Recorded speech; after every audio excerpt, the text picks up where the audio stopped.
তোমার তোমার নিলামে কত টাকা? 400 বিডে, তুমি 450। সেকেন্ড হাইস্ট কে? কে? জাহিদ। আমার প্রাইস কত নিলামে?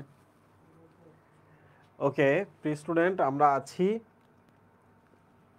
এবার আমরা দেখব মায়োজেনিক নিয়ন্ত্রণ। হ্যাঁ, মায়োজেনিক নিয়ন্ত্রণ কাকে বলে এইটা আসবে, আর পেসমেকার থেকে আমরা প্রশ্ন দেখবো এখানে, ঠিক আছে? তো মায়োজেনিক নিয়ন্ত্রণটা একটু তোমরা দেখো।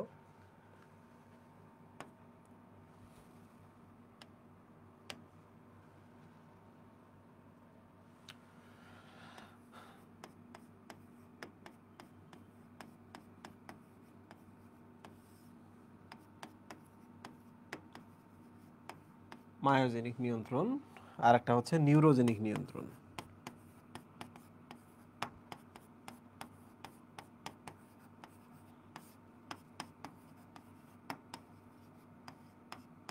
বুঝতে পারছো? দেখো মায়ো পেশি বা মাসল, তাই না? আমরা তো জানি পেশি বা মাসল। জেনিক মানে হচ্ছে যে তৈরি করে। মায়োজেনিক মানে কি? এখানে মাসল বা পেশিগুলাই হৃদস্পন্দন তৈরি করবে। তাহলে আমরা লিখতে পারি এখানে হৃদপেশি নিজেই উদ্দীপনা তৈরি করবে।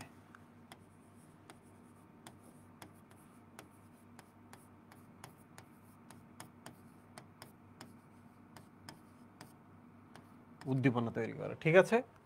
তাহলে এই জিনিসটাই হলো মায়োজেনিক নিয়ন্ত্রণ। মানে ব্যাপারটা কি, হৃৎপিণ্ড কারোর উপর নির্ভর করে না যে আমার হার্টবিট তৈরি করে দাও। হৃৎপিণ্ডের যে পেশিগুলো আছে এরা নিজেরা এই কারেন্টটা তৈরি করতে পারে। আর হৃৎপিণ্ডের পেশিগুলোই পারে বলে এটাকে বলা হয় মায়োজেনিক কন্ট্রোল। মায়ো মানে পেশি বা হৃৎপেশির কথা বলতেছে, হৃৎপেশিগুলাই জেনেসিস করতেছে, হৃৎপেশিগুলাই কারেন্ট জেনেসিস করতেছে। এই জন্য বলা হয় মায়োজেনিক বা পেশি থেকে তৈরি হওয়া উদ্দীপনা। ওকে, বাট নিউরোজেনিক নিয়ন্ত্রণ বলে একটা কথা আছে, এটা কিন্তু ঘাস ফড়িংয়ে দেখা যায়। কিসে দেখা যায়? ঘাস ফড়িংয়ে। ঘাস ফড়িংয়ের ক্ষেত্রে উদ্দীপনা তৈরি হয় কোথা থেকে? নিউরন বা স্নায়ু গ্যাংলিয়া। নিউরন বা স্নায়ু গ্যাংলিয়া থেকে। যেমন আমাদের এই বাসায় কারেন্ট চলতেছে, এই কারেন্টটা দিয়ে আমরা ফ্যান চালাচ্ছি, এসি চালাচ্ছি। তাহলে প্রশ্ন হলো যে এই কারেন্টটা কোথা থেকে আসছে? ফ্যান নিজেই বানাইছে? তারপর এসিগুলো নিজে বানাচ্ছে? না, পাওয়ার প্ল্যান্ট থেকে আসতেছে। তো যেটা হয় আর কি, মানুষের ক্ষেত্রে ফ্যান নিজেই উদ্দীপনা তৈরি করে, মানে হৃৎপিণ্ড নিজেই উদ্দীপনা তৈরি করে, হৃৎপেশিগুলো নিজেই কারেন্ট তৈরি করে।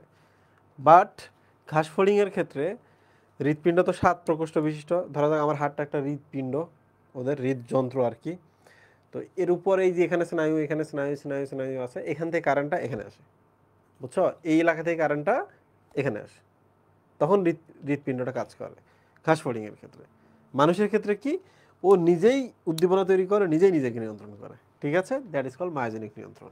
এখন আমরা চলে আসি মায়োজেনিক নিয়ন্ত্রণটা হয় কিভাবে। দেখো এটা হৃৎপিণ্ড, হ্যাঁ?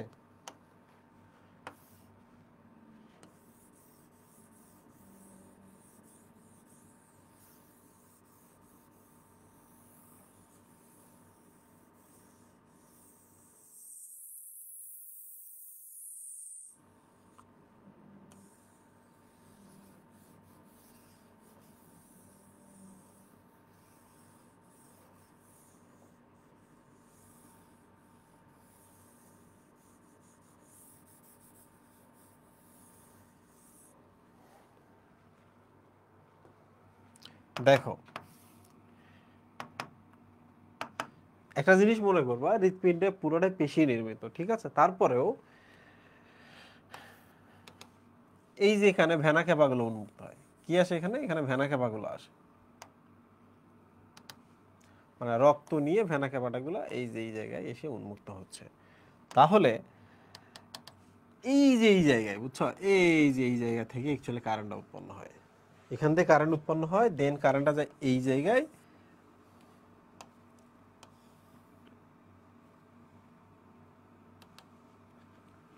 এখান থেকে এরকম একটা বান্ডল, মানে অনেকগুলো আর কি, এক গুচ্ছ এরকম আসে, এসে এরা আবার কি করে, এই যে এদিকে ছড়িয়ে যায়, পুরো হৃৎপিণ্ডের ভেন্ট্রিকলের প্রাচীরে কারেন্টটা ছড়িয়ে যায়। প্রিয় স্টুডেন্ট, এখন কমিউনিকেশনটা তোমরা একটু দেখো। সেটা হলো, এইটার নাম কিন্তু এসএএন, এসএএন এইটার নাম কিন্তু এভিএন, এই গোলটার নাম। আর এই যে এখানে যেগুলো দেখতে পাচ্ছ, এটা হচ্ছে bundle of His, bundle of His, oh sorry, এটা biology haters, bundle of His, ঠিক আছে। আর এই তন্তুগুলো তোমরা দেখতে পাচ্ছ, এগুলোর নাম হচ্ছে পারকিনজে ফাইবার, পারকিনজে ফাইবার, ঠিক আছে। তো তোমরা এবার বলো তো, কারেন্ট সবার প্রথমে কোথা থেকে উৎপন্ন হয়? এই যে এখান থেকে কারেন্ট উৎপন্ন হয়।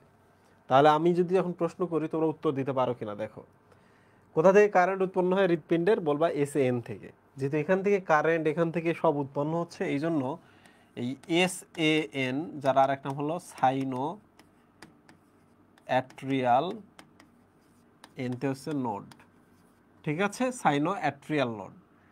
এইটাকে আমরা তাহলে কি বলতে পারি? এটা প্রাকৃতিক পেসমেকার, প্রাকৃতিক পেসমেকার। এই সর্বপ্রথম পেসটা মেক করতেছে, পেস বা ঢেউটা মেক করতেছে, কারেন্টের ঢেউটা সেই তৈরি করতেছে, উদ্দীপনাটা সেই তৈরি করতেছে। তাহলে বলো তো, প্রাকৃতিক পেসমেকারের নাম কি? এসএএন। এসএএন থাকে কোথায়? এসএএন থাকে কোথায়? এটার উত্তর কি বলো তো? রাইট অ্যাট্রিয়ামের প্রাচীরে থাকে, তাই না? এসএএন কোথায় থাকে? রাইট অ্যাট্রিয়ামের প্রাচীরে থাকে। পরের প্রশ্ন হলো, এসএএন থেকে উদ্দীপনা যায় কোথায়? তোমার প্রশ্নের উত্তর হবে যে এসএএন থেকে যায় হচ্ছে এখানে। এসএএন থেকে কোথায় যায়? এখানে, তাই না? What is this is call AVN. AVN কোথায় থাকে তোমাকে বলতে হবে। সেটা হলো রাইট অ্যাট্রিয়াম এবং রাইট ভেন্ট্রিকুলার মাঝখানে যে প্রাচীরটা আছে, সেই প্রাচীরে থাকে। This is right atrium, this is right ventricle, মাঝের প্রাচীরে থাকে হচ্ছে এভিএন। ওকে মুহিম, এভিএন মানে কি?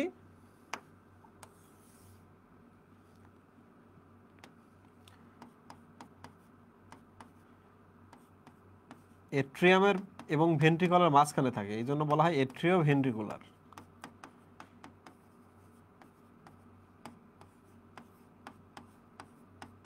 নোড, ঠিক আছে। এট্রিয়াম এবং ভেন্ট্রিকলের মাঝখানে থাকে, এই সেপ্টামটাতে বা দেয়ালটাতে থাকে, এই জন্য এটাকে বলা হয় এট্রিও ভেন্ট্রিকুলার নোড। তাহলে সাইনো অ্যাট্রিয়াল নোড, এট্রিও ভেন্ট্রিকুলার নোড, সাইনোট্রিয়াম থেকে এভিএনে উদ্দীপনাটা আসে। এবার দেখো, এভিএন থেকে উদ্দীপনাটা এখন এই এলাকায় যাইতে হবে না মুহেব? যাওয়ার জন্য একটা কমিউনিকেশন থাকে, this is call bundle of his. তাহলে প্রশ্ন হলো, বান্ডল অফ হিজ কোথায় থাকে? তোমরা বলবা দুই ভেন্ট্রিকলের মাঝখানে থাকে, ইন্টারভেন্ট্রিকুলার সেপ্টামে থাকে। বলো তো, বান্ডল অফ হিজগুলো কোথায় থাকে?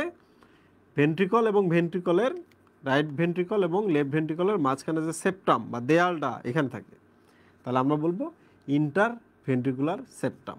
ওকে, ইন্টারভেন্ট্রিকুলার সেপ্টামে বান্ডল অফ হিজ থাকে। মানে হিজ বলে একজনের নাম, হিজ হচ্ছে একজনের নাম, আর বান্ডল হচ্ছে একগুচ্ছ। ওকে, দেন বান্ডল অফ হিজটা একটু আগানোর পর এরম তন্তুতে পরিণত হয়, যারা এই ভেন্ট্রিকলের গায়ে ছড়িয়ে যায়, ভেন্ট্রিকলের গায়ে ছড়িয়ে যায়। এগুলোর নাম হচ্ছে পারকিনজে ফাইবার। পারকিনজে একজনের নাম, ফাইবার মানে হচ্ছে সুতা, সুতার মতো কারেন্টটা ছড়িয়ে গেল। দেখছো মহিম? তাহলে এখান থেকে এখানে আসলো, এখান থেকে এখানে আসলো, এখান থেকে এদিকে ছড়িয়ে গেল। তাহলে প্রশ্ন হলো, এই এলাকাটাতে কারা কারেন্ট পাঠাবে? এই এলাকাটাতে খুব সহজ, এখান থেকে কারেন্ট যাবে। বুঝতে পারছো? তাহলে দেখো, কারেন্টটা কি পুরো হার্ডে ছড়িয়ে গেল না? তাহলে বলো তো, কারেন্ট যেহেতু এখানে উৎপন্ন হচ্ছে, তাহলে সবার আগে এট্রিয়াম সংকুচিত হবে নাকি ভেন্ট্রিকল সংকুচিত হবে? কে রিয়েক্ট করবে সবার আগে? যে এলাকায় কারেন্ট উৎপন্ন হচ্ছে, এট্রিয়াম, এরা সংকোচন করবে। কারেন্ট যখন এদিকে চলে যাবে, তখন কিন্তু এরা আবার প্রসারিত হবে, এরা সংকুচিত হবে। দেখছো? এই জন্যই কিন্তু এই জিনিসটা মাঝখানে না দিয়ে এক সাইডে দেওয়া হয়েছে, যে হার্ট পুরোটাই একসাথে সংকোচন, একসাথে প্রসারণ করলে হার্ট কোনো কাজ করতে পারবে না। তাহলে এক কাজ করি, এই এলাকায় প্লান্ট বসাই, ওই এলাকাতে কারেন্ট ওই নিজের এলাকায় আগে দিই, ওরা আগে আলোকিত হবে, তারপর ওরা যখন অন্ধকারে যাবে, তখন এই এলাকা আলোকিত হবে। বুঝছো? কারণ এটা আলো অন্ধকার, আলো অন্ধকার, আলো অন্ধকার। তাহলে উল্টোটাতে কি? অন্ধকার আলো, অন্ধকার আলো, তাই না? ঠিক আছে। তাহলে বলো তো এখানে রিজার্ভ পেসমেকার কোনটা? এটা না? এটা যদি পেসমেকার হয় তাহলে এটা কি রিজার্ভ পেসমেকার না? সে চাইলে কি করতে পারে? সে চাইলেও পেস তৈরি করতে পারে। এ হয়তো বলো তো এই কতগুলো উদ্দীপনা তৈরি করবে প্রত্যেক মিনিটে, কারেন্টের ঢেউ তৈরি করবে বলো তো? 70 থেকে 80 না, গড়ে 75 বার কারেন্টের ঢেউ তৈরি করবে না? 75 বার তৈরি করে বলেই তো 75 বার বিট দেয়। বুঝছো? তাহলে পরীক্ষায় প্রশ্ন আসবে এসএএন কি? তুমি বলবা এসএএন হচ্ছে সাইনোঅ্যাট্রিয়াল লোড, যেটি ডানেট্রিয়ামের প্রাচীরে থাকে, যেখানে ভেনা ক্যাভাটা এসে উন্মুক্ত হয়। ওর কাজ হচ্ছে প্রথম হার্টের উদ্দীপনা বা পেস তৈরি করা, এই জন্য একে বলা হয় হার্টের পেসমেকার বা প্রাকৃতিক পেসমেকার। সে উদ্দীপনা তৈরি করে এসএএন কে দেয়, এবং উদ্দীপনাটা কি করে? সে এট্রিয়ামের চারপাশেও সে ছড়িয়ে দেয়, ফলে এট্রিয়াম সংকুচিত হয়। তো তোমরা এই কথাগুলো পরীক্ষার হলে লিখবে। আশা করছি তোমাদের মায়োজেনিক নিয়ন্ত্রণ থেকে খুব কষ্ট হওয়ার কথা না। আর একটা জিনিস মনে রাখবা, এসএএন এর পর এভিএন, এভিএন এর পর bundle of His, bundle of হিসের পরেই হচ্ছে পারকিনজি ফাইবার। সিকোয়েন্সটা মনে রাখতে হবে। ঠিক আছে, ডান। এখন আমরা বইয়ে চলে আসি যে আমরা এরপরে কি পড়বো। মায়োজেনিক নিয়ন্ত্রণ থেকে মোটামুটি আমরা কিন্তু পড়বো। আচ্ছা বলো তো এই টিস্যুগুলোকে আমরা কি বললাম? এসএএন,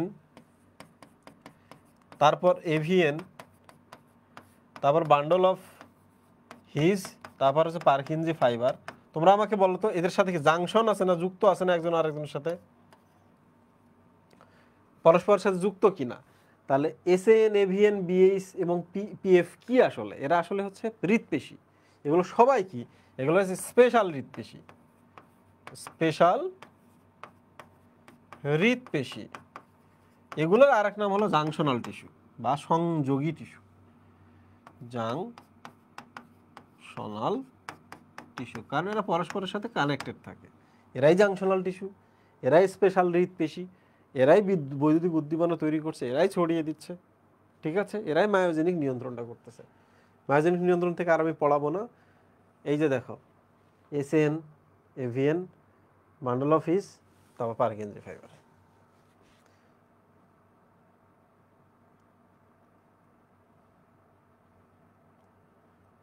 রক্তচাপ কাকে বলে এখান থেকে পড়ে নিবা।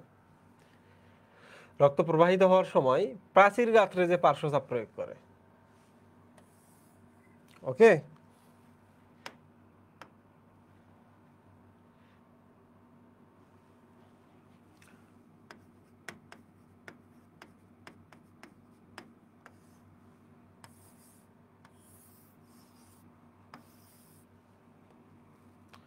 রক্ত প্রবাহিত হচ্ছে এইভাবে, তাই না? লিনিয়ার প্রবাহ হয় রক্তের, এইভাবে যাচ্ছে। যাওয়ার সময় এই যে প্রাচীরে যে লম্ব বরাবর যে চাপটা দিচ্ছে তারা, এটার নামই অ্যাকচুয়ালি রক্তচাপ।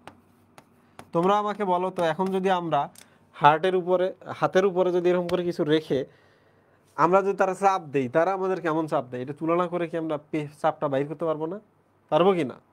আমরা কিন্তু চাপটা বাইর করতে পারি।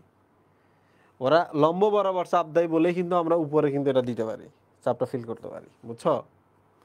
বলো দেখে চাপটা কেন থাকে? কারণ হৃৎপিণ্ড যে চাপ দিতেছে ওই জন্য চাপটা তৈরি হয়। ঠিক আছে, রক্তচাপ নিয়ে শেষ।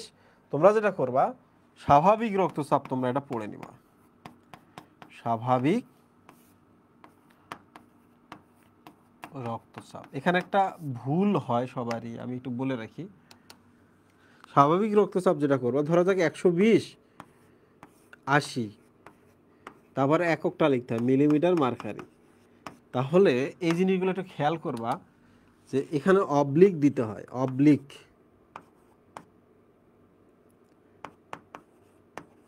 অবলিক, সামনেরটা হবে বড়, এই পেছনের চাপটা হবে সবসময় ছোট।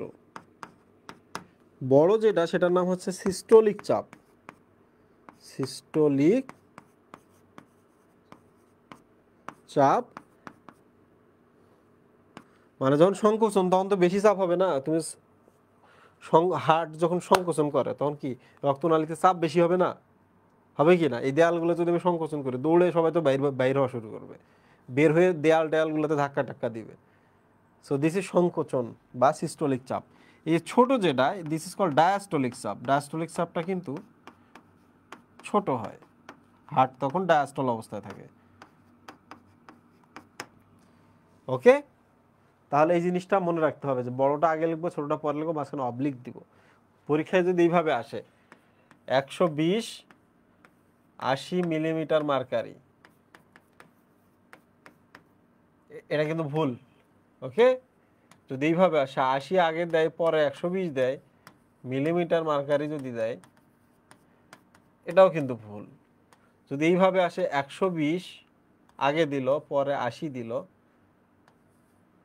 দেন দিল হচ্ছে মিলিমিটার মার্কারি, মনে রাখবো এটা ভুল। ঠিক আছে মুহিব? তাহলে এগুলো সব ভুল। সঠিক কোনটা? সঠিক হলো এইটা, স্বাভাবিক রক্তচাপ লেখার নিয়ম। ভুল করবে না কিন্তু পরীক্ষার হলে, ঠিক আছে? রক্তচাপ শেষ। কোন কোন মেশিনের মাধ্যমে করা হয়? স্ফিগমো ম্যানোমিটার ইত্যাদি ইত্যাদি। এগুলো পড়ানো যায় তো, কিন্তু এগুলো পড়ানোর সময় তো নাই বাবা। পোর্টাল সংবহন, এখন আমরা রক্ত সংবহন, এই যে এখান থেকে প্রশ্ন আসছিল, বুঝছো, এই চিত্রটা দিছিল গতবার ঢাকা বোর্ডে, দিয়ে এই যে রক্তনালীর নাম কি এগুলা দিছিল। এরপরে আমরা রোগে চলে যাব, তার আগে তোমাদের একটু আমি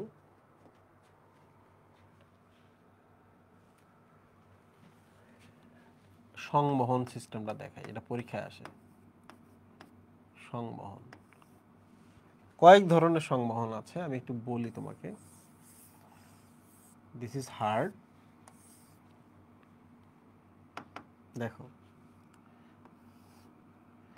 এখান থেকে কোনো একটা অঙ্গে বা কোনো একটা তন্ত্রে, অঙ্গ তন্ত্র একই জিনিস না, রক্ত যাচ্ছে, এই রক্তটা হার্টে আবার এখানে ফিরে আসে, এই জায়গায় ফিরে আসে। তাহলে এখান থেকে যাচ্ছে, এই জায়গায় ফিরে আসতেছে। প্রিয় স্টুডেন্ট, এই গতিপথটার নামই হচ্ছে তন্ত্রীয় সংবহন বা সিস্টেমিক সংবহন।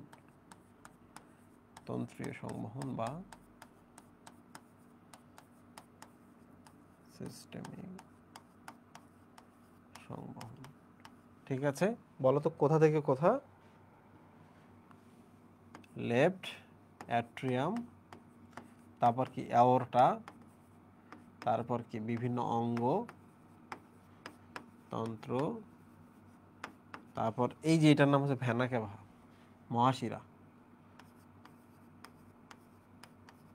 ভেনা ক্যাভা বা মহাশিরা, তারপর হচ্ছে রাইট অ্যাট্রিয়াম পর্যন্ত। তাহলে এই রাস্তাটার নামই হচ্ছে সিস্টেমিক সংবহন। ঠিক আছে মুহিব? আচ্ছা, এবার চলে আসি আমরা পালমোনারি সংবহন।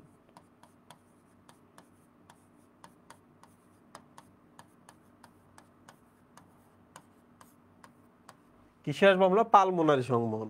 পালমোনারি সংবহনটা খুবই সহজ। এখান থেকে শুরু হয়ে এই যে ফুসফুসে যাচ্ছে না,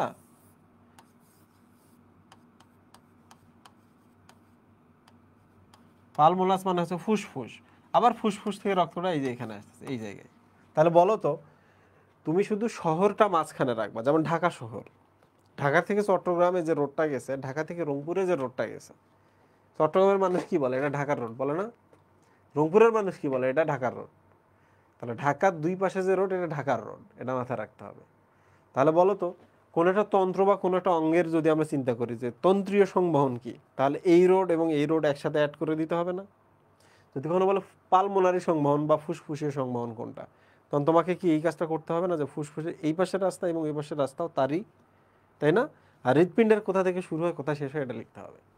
তাহলে আমরা পালমোনারি সংবহনটা বলি কোথা থেকে মুহিম? এই জায়গাটার নাম কি? Right ventricle. রাইট ভেন্ট্রিকল থেকে এইটার নাম হচ্ছে পালমোনারি আর্টারি। পালমোনারি আর্টারি থেকে ফুসফুস, এই যে আসলো ফুসফুস, ফুসফুস থেকে কোথায়? এটার নাম হচ্ছে পালমোনারি ভেইন। পালমোনারি ভেইন থেকে কোথায়? এটা লেফট অ্যাট্রিয়াম। শেষ। আচ্ছা, এবার আমরা তাহলে আর একটা সংবহনে চলে আসি, দ্যাট ইজ কল্ড হচ্ছে করোনারি সংবহন।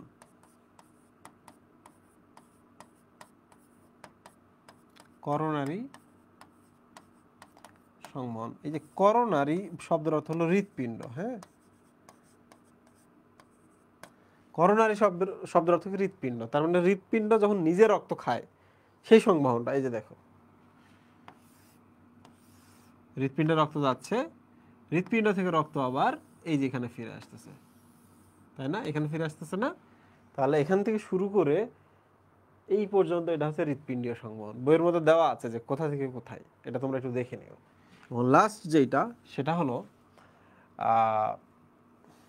পোর্টাল সংবহন। এটা পরীক্ষায় খুব আসে।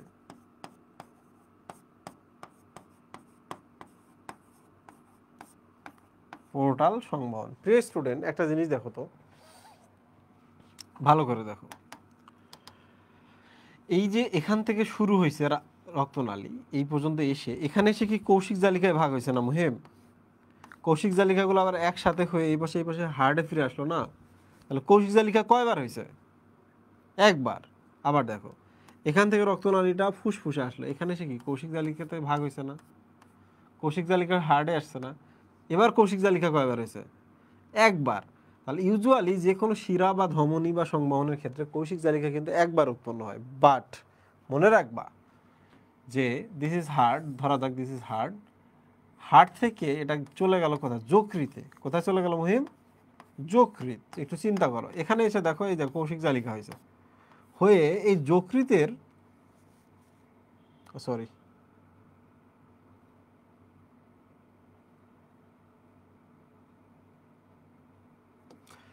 হার্ট থেকে ধরা যাক একটা রক্তনালী এসছে কোথায়? পরিপাক নালীতে। ওকে মুহিম, পরিপাক নালীতে এসে কি কৌশিক জালিকায় ভাগ হইলো কিনা মুহিম? আবার কৌশিক জালিকাগুলো একসাথে হয়ে রক্তনালী তৈরি করে এখন কোথায় যাচ্ছে? হৃৎপিণ্ডে। হৃৎপিণ্ডে যাওয়ার আগে দেখো তারা কোথায় আসলো? দিস ইজ যকৃত, তাই না মুহিম? যকৃতে এসে এরা আবার কৌশিক জালিকাতে ভাগ হয়েছে, এসে আবার একসাথে যুক্ত হয়ে আবার রক্তনালী হয়েছে, হয়ে হার্টে ফিরে আসলো। তাহলে তুমি এবার আমাকে বলো তো কয়বার কৌশিক জালিকা হলো? হ্যাঁ, কয়বার? দুইবার। তাহলে যে সকল সংবহনে হৃৎপিণ্ড থেকে কোনো রক্তনালী বের হয়ে কৌশিক জালিকায় রূপান্তর হয়ে আবার রক্তনালী আবার কৌশিক জালিকায় পরিণত হয়, মানে দুইবার কৌশিক জালিকায় পরিণত হয় কোনো অঙ্গের ভেতরে ঢুকে, সেটাকে বলা হচ্ছে পোর্টাল সংবহন। বুঝছো? পোর্টাল সংবহন।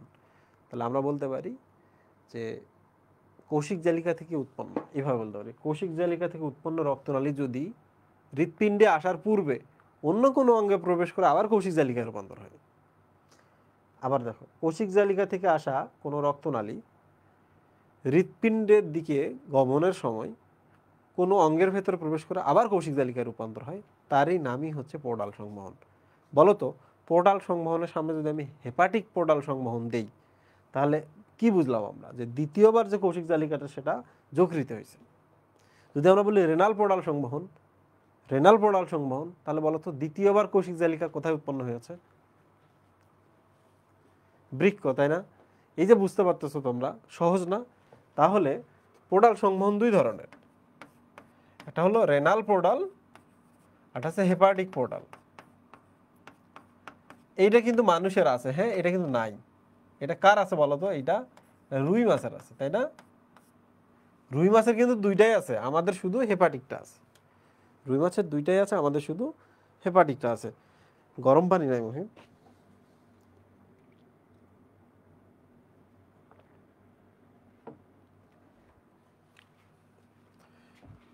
বন্ধুরা আসো,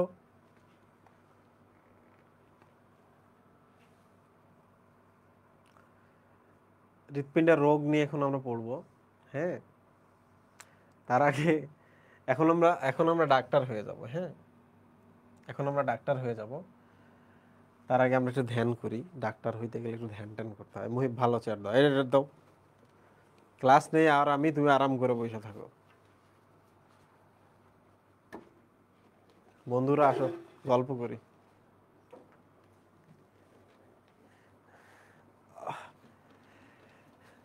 একজন বলছে, মহিব ভাই আপনি একটু স্ক্রিনে আসেন। তুমি যতদিন স্ক্রিন আর স্ক্রিন শব্দের বানান বুঝবা না, পার্থক্য বুঝবা না, ততদিন মহিব ভাই আসবে না। আর মহিব ভাইকে তুমি কেন স্ক্রিনে আসতে বলবা? তোমার তো নাম দেখি কি উর্বর, তুমি কেন আসতে বলবা? ফিমেল থাকলে কেউ বলতে পারতো যে ভাই একটু স্ক্রিনে আসেন আপনারা দেখি। আবার মহিব ভাইয়ের যেহেতু বিয়ে হয়ে গেছে কিছুদিন আগে, তো এখন বলাই যাবে না, মুহিব ভাই শেষ, এক্সপায়ার্ড হিউম্যান বিং।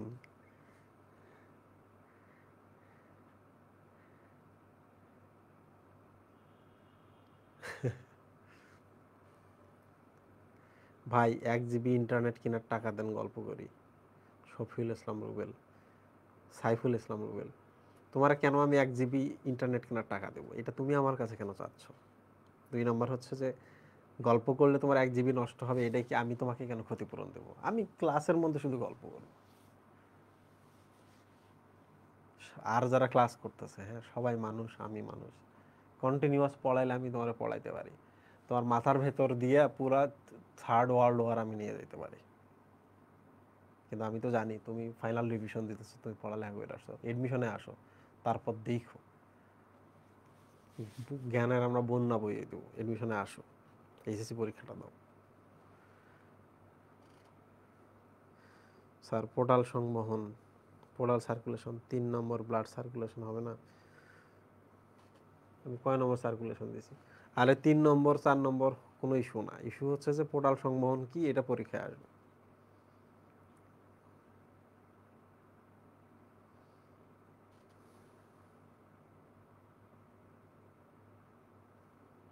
ব্রেক নেওয়ার কারণ হচ্ছে যে আমার, বললামই তো ক্লাস শুরুর আগে, জিহ্বায় কামড় পড়ে জিহ্বা কেটে গেছে, কথা বলতে বেশ কষ্ট হইতেছে। সো একটু টাইম তো লাগে, তাই না? ভাই এইচএসসিতে কি লেখা সুন্দর হতে হয়? রনি চৌধুরী, রনি চৌধুরী একটা জিনিস মনে রাখবা, টিচাররা লেখা দেখে না, টিচাররা দেখে তুমি কি লিখছো এইটা। আবার মাথায় রাখো, টিচাররা লেখা দেখে না, টিচাররা দেখে তুমি কি লিখছো সেইটা। ওকে, লেখা ভালো হইলে, সুন্দর হইলে একটা অসুবিধা আছে। কি অসুবিধা আছে আমি তোমার বলি। যার লেখা ভালো, পড়তে সুন্দর লাগে, তাহলে সে পরীক্ষার হলে চাপাবাজি করতে পারবে না। খেয়াল করে দেখো, কোনো ভুল করার কোনো সুযোগ নেই, চোখে পড়বে।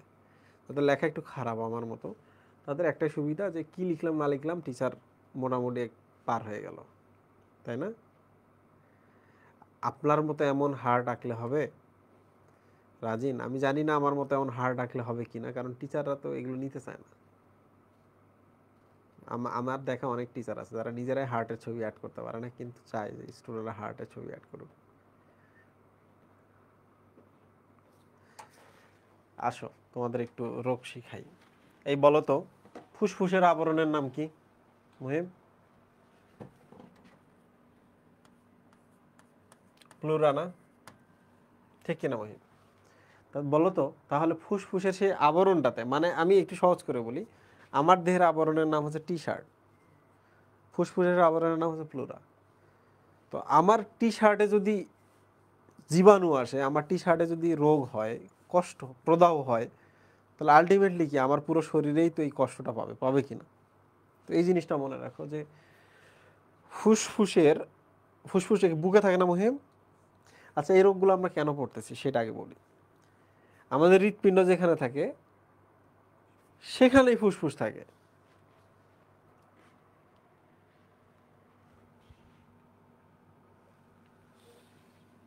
এটা আমাদের হৃৎপিণ্ড মহিম, ঠিক আছে? সো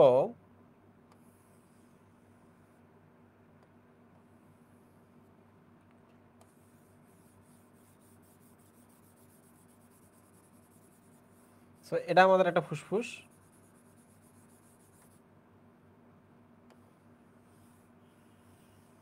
এটা আমাদের আর একটা ফুসফুস। তো তোমরা এবার আমাকে বলো তো, ফুসফুসের আবরণে প্রবলেম না এইটাতে না,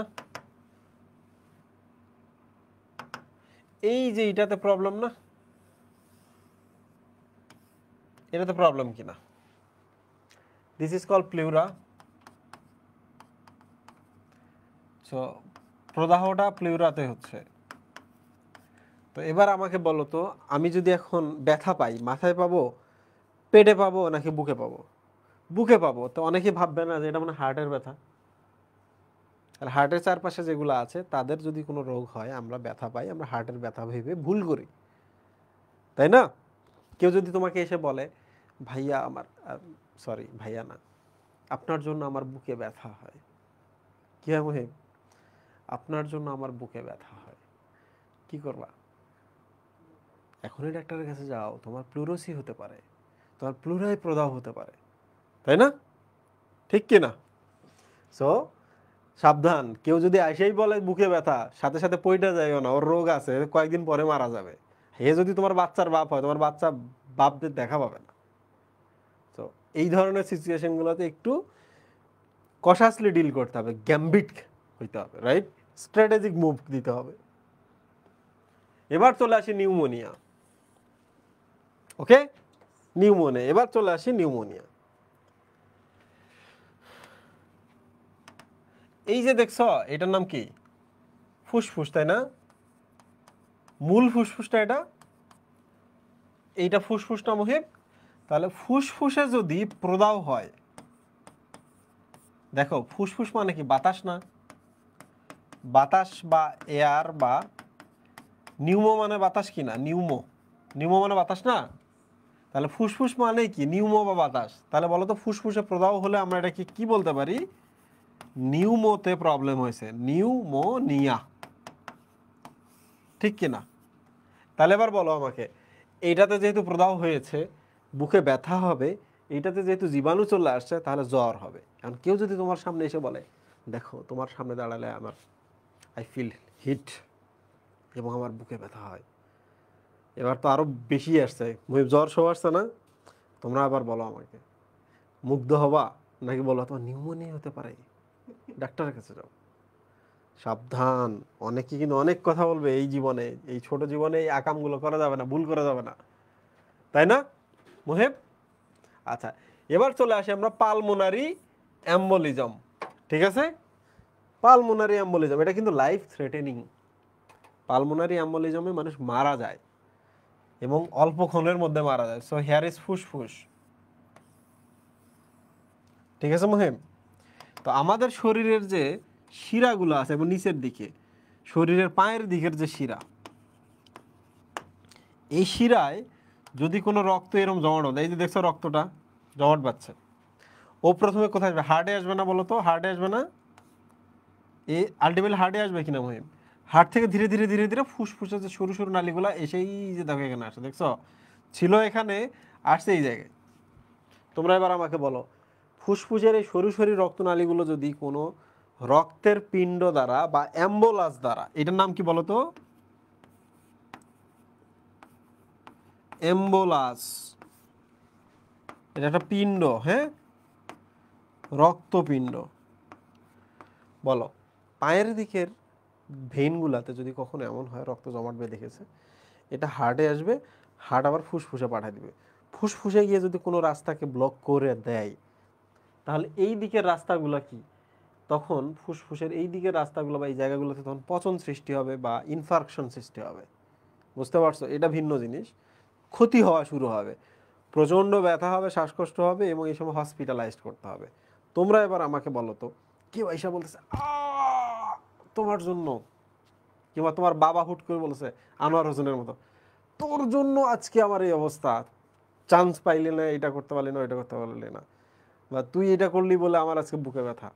এখন তোমরা আমাকে বলো তো, তখন তোমরা কি বলবা? তোমার মনে হয় পালমোনারি, পালমোনারি অ্যাম্বোলিজম হইতেছে, মানে পালমোনারি মানে ফুসফুস, অ্যাম্বোলিজম মানে কি? দলা দ্বারা রাস্তা আটকে যাওয়া, তাই না? রক্তনালী আটকে যাওয়া। তো তখন তুমি এটা বলতে পারবে না তোমার পালমোনারি অ্যাম্বোলিজম হইতেছে, তোমার কিছু হয় না, চলো হসপিটালে নিয়ে যাই। তাহলে আনোয়ার হোসেন খালি পালমোনারি অ্যাম্বোলিজমে আক্রান্ত হইতো, তাই না? শোনো, এটা কিন্তু খুব খারাপ জিনিস। তো এই সময় পড়ানোর সময় আমি আমার স্টুডেন্টকে সব সময় বলি যে পালমোনারি অ্যাম্বোলিজম হোক আর যে কোনো রক্তনালী আটকে যাওয়া হোক, এটা ইউজুয়ালি কেন হয় জানো? দীর্ঘক্ষণ ধরে শুয়ে কিংবা বসে কিংবা বাস জার্নি করতেছে, কোনো নড়াচড়া করতেছে না। মরার মতো হয় না আমরা মাঝে মাঝে 5 ঘন্টা 7 ঘন্টা জার্নি করি, কোনো নড়াচড়া করি না, হয় কি না মহিম? পা নাড়াই আমরা? নাড়াই না। তো এই সময় কিন্তু একটু হাত পা নাড়াবা, অন্তত বুড়া আঙ্গুল যেটা আছে এটা একটু হলেও নাড়াবা মাঝে মাঝে, জুতার মধ্যে আছে একটু আঙ্গুল নাড়াবা। আর বাস জার্নি করার সময় চেষ্টা করো জুতাটা একটু খুলে রাখতে, তো যখন মুভমেন্ট হবে তখন কিন্তু আর এই যে জিনিসগুলো উৎপন্ন এত সহজে হইতে পারবে না, বুঝছো? রক্ত জমাটও বাড়তে পারবে না, থামতে পারবে না, সেটেলও হইতে পারবে না, এরকম হবে না। তো সবসময় আমরা একটা মুভমেন্টের মধ্যে থাকবো, ঠিক কিনা?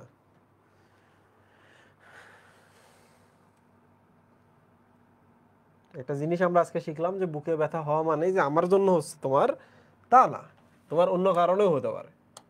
এবার বলো কস্টোকন্ড্রাইটিস, এই কষ্ট মানে কিন্তু পরশুকা, কি মুহিম? পরশুকা। আর এই কন্ড্র মানে হচ্ছে তরুণাস্থি, আর আইটিস মানে প্রদাহ, আইটিস মানে জীবাণু আসছে যন্ত্রণা দিচ্ছে, বুঝতে পারছো মুহিম? এই যে দেখো আমাদের এখানে স্টারনাম আছে তাই না, এই যে এই জায়গায় পরশুকাগুলো এরকম না, আসছে না এই পাশে এসে লাগছে না এখানে। তো খেয়াল করছো যে আমার কলমটার মাথাটার একটু কালারটা একটু আলাদা, দেখো দেখতে পাচ্ছ এই যে আলাদা আলাদা। তো পরশুকাগুলো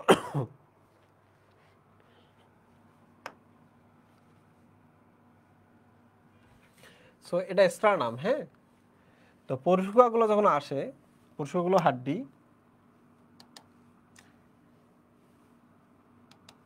এই পাশ দিয়ে আসতেছে, এসে এর সাথে যুক্ত হচ্ছে, তাই না মুহিব? তো পরশুকাগুলোর এই সামনের অংশটার নাম হচ্ছে তরুণাস্থি, দেখছো এগুলো তরুণাস্থি, এগুলো হচ্ছে তরুণাস্থি, তরুণাস্থি দেখে। সো এই জায়গাটাকে আমরা বলবো যে পরশুকার তরুণাস্থি। কষ্ট মানে হলো পরশুকা, আর কন্ড্র মানে হচ্ছে তরুণাস্থি। এখানে প্রদাহ হচ্ছে আইটিস, আইটিস মানে প্রদাহ, কস্টোকন্ড্রাইটিস। তাহলে বলো তো এই জায়গায় ব্যথা হবে না? এই জায়গাগুলোতে ব্যথা হবে আর ভালো হবে না। এইরকম একটা হিস্ট্রি আসছিল, বুঝছো? এক মহিলা এসে বলতেছে যে ডাক্তার সাহেব এই অবস্থা, বুকে খুব ব্যথা, আমার হাজব্যান্ড আমার একদিন ঘুষি মারছিল, মারধর করছিল। গ্রামে তো এগুলো চলে, হ্যাঁ, গ্রামে এগুলো চলে। তো ব্যথা আর ভালো হয় না, তাহলে সারা জীবন সে যেখানেই বসে সেখানে গিয়ে বলে আমার হাজব্যান্ড আমাকে আঘাত করছিল যার কারণে আমার এখানে ব্যথা হয় সবসময়। কিন্তু তার যে কস্টোকন্ড্রাইটিস হয়েছে ভিন্ন কারণে হয়েছে, দোষটা কি জামাইয়ের উপরে চলে গেল, ঠিক কি না? তাহলে সারা জীবন কাউকে গালি দিবা না, কাউরে বদদোয়া করবা না, কাউরে ব্যাপারে খারাপ কিছু বলবা না, হুমকি দিবা না, কাউরে আঘাত করবা না ফিজিক্যালি, মনে রাখবা এটা। কারণ কখনো যদি কিছু হয় আজীবন সে ভাববে তোমার জন্য হয়েছে, ঠিক না? ঠিক কি না? তাহলে আমরা কি বুঝলাম এখানে? কেউ যদি এসে বলে আমার বুকে ব্যথা তোমার জন্য, তাহলে তোমাকে বলতে হবে তোমার কস্টোকন্ড্রাইটিস হতে পারে, ডাক্তার দেখাও, এটা আমার জন্য না, ঠিক কি না? ঠিক কি না? আর যদি না পারো তাহলে সহজ করে বলবা যে তুমি আমার থেকে ভালো কাউকে ডিজার্ভ করো, এর থেকে ভালো আর কোনো অজুহাত নাই। ওয়েব দেখো পরশুকার ভাঙ্গন, পেশি টান, এটাও বেশ সহজ। আমাদের যে পরশুকাগুলো আমি দেখালাম এগুলো যদি কোনো কারণে ভেঙে যায়, আঘাত লেগে পড়ে গেছো, অ্যাক্সিডেন্ট করছো, তখন ভেঙে যাইতে পারে। এখানে কোনো পেশি টেশি যদি থাকে, টান টান মানে কোনো পেশি ফাইবার যদি ছিঁড়ে যায় আর কি, তখনও ব্যথা হইতে পারে। সেটা হার্টেরই যে ব্যথা তা কিন্তু না। কেউ আইসা বলতেছে তোমার জন্য আমার বুকে ব্যথা করে, তুমি বলবা তুমি মানুষের কাছে মারামারি করছো, তোমার পরশুকা ভাঙছে, তোমার পরশুকা ফ্র্যাকচার হয়েছে, কিংবা তোমার পেশি ছিঁড়ে গেছে, তুমি ডাক্তার দেখাও, আমার জন্য তোমার ব্যথা হচ্ছে না। রাস্তায় রাস্তায় গুন্ডামি করো আর তুমি বলতেছো আমার জন্য তোমার ব্যথা হয়, বুঝতে পারছো? ছেলেরা কি শিখলা যে এগুলা হলেও মেয়ে পটানোর জন্য কিছু বলা যেতে পারে, সাবধান। স্নায়ুতে চাপ, আশেপাশে কোনো স্নায়ু নাই, সারা শরীরে কিন্তু স্নায়ু আছে, আছে কি না মহিম? তো স্নায়ুটা যে চাপ খায় কোনো কিছু দিয়ে, কোনো অঙ্গ দিয়ে, কোনো কিছু দিয়ে, তো ব্যথা হবে কিনা? তার দোষ কার? তোমার জন্য, তাই না? স্নায়ুতে চাপ খাইলেও, নার্ভ কম্প্রেশন হলেও ব্যথা করতে পারে। এবার চলে আসি আমরা পিত্তপাথড়ী। আমাদের কিন্তু যকৃতে, যে এখানে যকৃতের নিচে কিন্তু কি আছে? পিত্তথলি আছে। এখানে পাথর হলে ব্যথাটা তো পিঠের দিকে যায়, আশপাশে থাকেই, এদিকটা তো একটু আসতে পারে। তখন কি হবে? যদি কখনো এইরকম হয় যে একটু বেশি বয়স্ক, 40-45, কেউ তোমার ইনবক্সে বলতেছে যে তোমার জন্য আমার বুকে ব্যথা হয়, তাহলে বলবা আপনার পিত্তথলিতে পাথর হয়েছে, অপারেশন করান। আছে তো এরকম কিছু, আছে না? 40-45। দুশ্চিন্তা এবং আতঙ্কগ্রস্ত, এই যে অ্যাংজাইটি বা প্যানিক অ্যাটাক, তোমরা কি এটার নাম শুনছো কখনো? নাম শুনছো কখনো? তখনও বুকে ব্যথা হয়। এটা বেশিরভাগ কাদের কাদের কাদের ক্ষেত্রে হয় আমি বলি। ডাক্তারি করার তো মজা এই জায়গাতেই, বুঝছো? যা ইচ্ছা তাই বলা যায়, কেউ কিছু মাইন্ড করে না। প্যানিক অ্যাটাক পরীক্ষার হলের মধ্যে গিয়ে তোমার মনে হচ্ছে যে প্রশ্ন কমন পড়ে না, আমি পারতেছি না, এখন আমার কি হবে, বুকে ব্যথা, শ্বাসকষ্ট শুরু হয়ে গেছে, তোমাকে হসপিটালে নিয়ে যাওয়া লাগতেছে। সামনে এইচএসসি পরীক্ষা, তোমরা দেখবা তোমাদের অনেক ফ্রেন্ড, মেয়েদের ক্ষেত্রে এটা বেশি দেখা যায়, ফিমেলদের ক্ষেত্রে দেখবা পরীক্ষার আগে জিনে ধরছে, ভূতে ধরছে, 10 জন মিলে আটকাইতে পারতেছে না। বুঝতে পারছো? 10 জন মিলে আটকাইতে পারতেছে না, শ্বাসকষ্ট, বুকে ব্যথা, গেল আমার বুকটা গেল, শেষ। এগুলো হচ্ছে প্যানিক অ্যাটাক, অ্যাংজাইটি থেকে এগুলো হয়। বুঝতে পারছো? এরা কি করে জানো, এরা সারা বছর পড়াশোনা করেনি, তো ওই সময় এসে এইটা মানে প্যানিক থেকে তো এটা হচ্ছেই, পাশাপাশি সে কী করে, একটা অ্যাটেনশন সিক করে। আমার অবস্থা খুব খারাপ, আমার সামনে পরীক্ষা যদি খারাপ হয় এটা আমার দোষ না, আমি অসুস্থ। বুঝছো মুহিম? দোষ কার হয়? জিনের। আল্লাহ মানব এবং জিন জাতিকে তৈরি করেছেন, মানুষের আকামের দোষ কার হইতেছে? তুই এমন পড়াশোনা করিস নাই, তোর 2 বছর কোনো সিরিয়াসনেস ছিল না, তুই মানুষ খারাপ, তোর কাছে কেন জিন আসবে আমার বল মুহিম? দোষ কার? জিনের দোষ। বুঝছো? এই আমাদের গ্রামে এক লোকের হচ্ছে 2টা আছে, ওই যে টুইন, যমজ, নাম বলা যাবে না। তো যমজের মধ্যে 2টাই কিন্তু সুন্দর, বেশ সুন্দর, হ্যাঁ। তো মাঝখানে জিনে ধরছে না মুহিব, তা আমি গ্রামে গেছি, আমাকে বলতেছে যে এই অবস্থা, জিনে ধরছে, 10 জন মিলে আটকানো যাচ্ছে না। হ্যাঁ, তুমি 10 জন মানুষ, শক্ত সামর্থ্য মানুষও নিয়ে আসো, জিনে যদি ধরে তুমি তারা আটকাইতে পারবে না। কেন পারবে না জানো? সে তার জান প্রাণ দিয়ে তোমার টানতেছে, আর তুমি যখন তারা আটকাইতে যাইতেছো, তুমি কি তারা কি জান প্রাণ দিয়ে আটকাইতে পারবা মুহেব? প্রথমত মেয়ে মানুষ, শরীরে কিভাবে টাচ লাগে এটা একটা তো সতর্কতা আছেই, ঠিক কি না? তো তুমি কিন্তু আটকানোর কিন্তু ফুল ফোর্স দিবা না, যে কারণে আটকানো যায় না। মানে গলা চিপে ধরো, মাটির নিচে রেখে গায়ের উপর পা তুইলা দাও, দেখবা যে আটকে গেছে। 10 জন মানুষ নাকি আটকানো যাইতেছে না, আটকানো যায়। তো কখন এটা হয়েছিল মুহিম? এসএসসি এক্সামের আগে। কে ধরছিল? জিন ধরছিল। বাড়ির পাশে যেহেতু গাছ টাছ আছে বড় বড়, দোষ হয়েছে কি, চুল খোলা রেখে ওইটা নিচ দিয়ে গেছে, তাই না? কাহিনীটা হয়েছে, আমি তোমাকে বলি, সামনে পরীক্ষা, 2 বোনের যমজ, 2 বোনে সেম সব কিছু পাইছে তাদের লাইফে। একজন কি করছে, পড়ালেখা করে নাই, একটু অন্য কাজ, অন্য বলতে হচ্ছে কারোর সাথে ফোনে কথা বলা বা কিছু একটা নিয়ে ব্যস্ত ছিল, প্রেম নিয়ে ব্যস্ত ছিল। আরেকজন সিরিয়াস ছিল, সিরিয়াস যে সে ভালো করতেছিল, আর যে সিরিয়াস এতদিন ছিল না, পরীক্ষার আগে গিয়ে দেখে আল্লাহ আমি তো অনেক পিছাই গেছি, ওর ভালো হবে আমার হবে না, সেম জিনিস পাইলাম, আমরা সেম দেখতে, ও আমরা জমজ, ওর হবে আমার হবে না, এখন কি হবে? এখন জিনে ধরা দিয়ে সেটা কাটিয়ে দিল। বুঝতে পারছো? সিরিয়াসলি জিন ধরছে কি ধরে না এটা তো ভিন্ন ইস্যু, এটা আমাদের আলোচনার বিষয় না। আমাদের আলোচনার বিষয় হচ্ছে আমরা এখানে ডাক্তারি করতেছি কিসের উপরে, সেইটা, তাই না?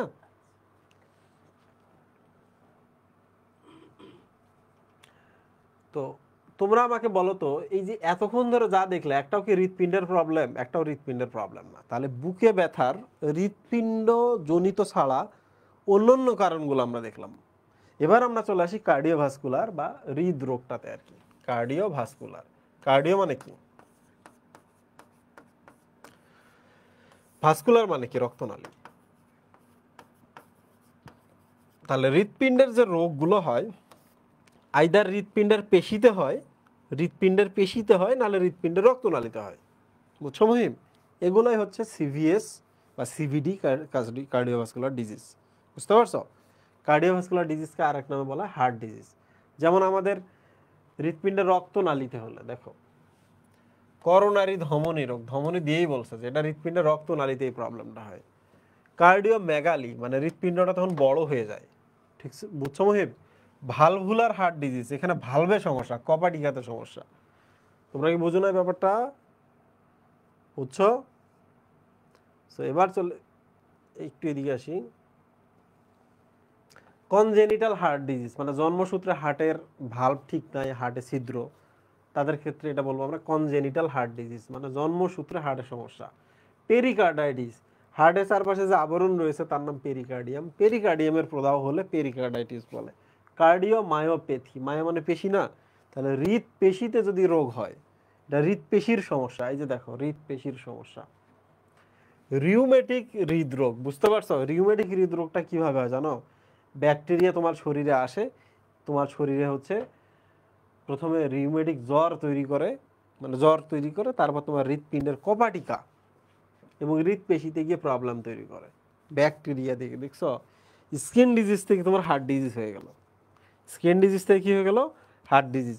গলায় ঘা হয়েছে, গলার ঘা থেকে তোমার কী রোগ হয়ে গেল? Heart disease. তাহলে সব রোগের ক্ষেত্রে আমাদের সিরিয়াসলি হ্যান্ডেল করতে হবে। ঠিক আছে মুহিব? মুহিব ভাইকে যারা দেখতে চাই, সব সময় খালি ছেলেদের কাছ থেকে মেসেজ হয়, এই সবগুলো ব্লক করে দিবা মুহিব, বিপজ্জনক পোলাপান। আচ্ছা, এই আসো এদিকে। অ্যানজাইনা বা হৃদশুল, দেখো এটা একটা রক্তনালী, এটা হচ্ছে হৃদপেশি। এটা কি মুহিম? হৃদপেশি। হৃদপেশি তো এরকম না, এটা হচ্ছে হৃদপেশি এমন না।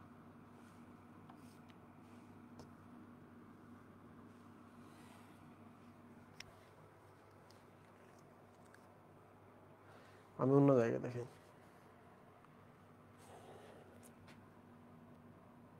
একবারে শেষ করি আমরা এখানে। Angina, myocardial infarction, heart failure. ঠিক আছে, এটা একটা রক্তনালী,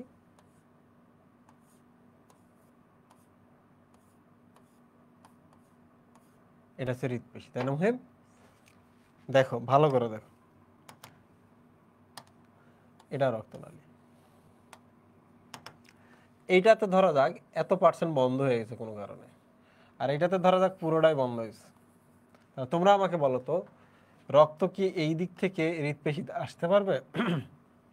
এই দিক থেকে কি আসতে পারবে? পারবে, কিন্তু এখানে তুলনামূলক কম আসবে, তাই না? চাহিদার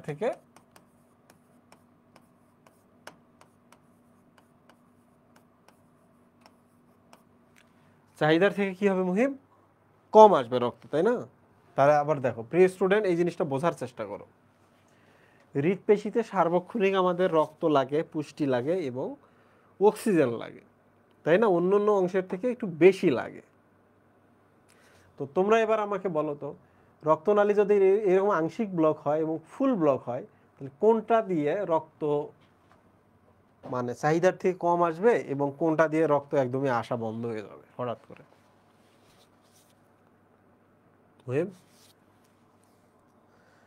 বামেরটা দিয়ে আংশিক আসবে।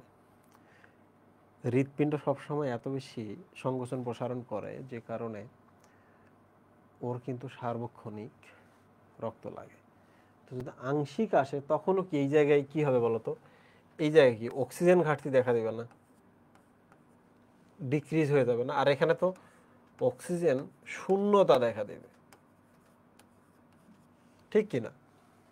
তো তোমরা এবার আমাকে বলো তো, অক্সিজেন শূন্যতায় এই জায়গায় হৃৎপেশিগুলো মারা যাওয়া শুরু হবে না? ল্যাকটিক অ্যাসিড তৈরি, অবাধ শ্বসন হবে, ল্যাকটিক অ্যাসিড তৈরি হবে, ল্যাকটিক অ্যাসিডের কারণে এই পেশিগুলো মারা যাবে, যাবে কিনা? এবং প্রচন্ড ব্যথা হবে কিনা? কারণ ওখানকার স্নায়ুগুলো তো আঘাত পাইতেছে ল্যাকটিক অ্যাসিডের কারণে।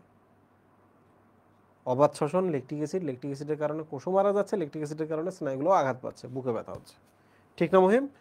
তাহলে আমরা দেখলাম এই জিনিসটা বেসিক্যালি হচ্ছে মায়োকার্ডিয়াল ইনফার্কশন। মায়োকার্ডিয়াল মানে হচ্ছে হৃদপেশি, ইনফার্কশন মানে হচ্ছে মারা যাওয়া অক্সিজেনের অভাবে।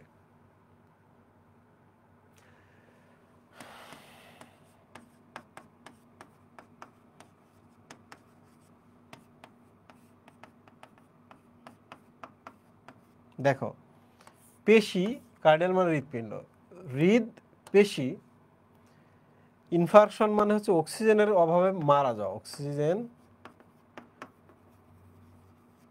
অভাব, মৃত্যু বা পচন, মৃত্যু।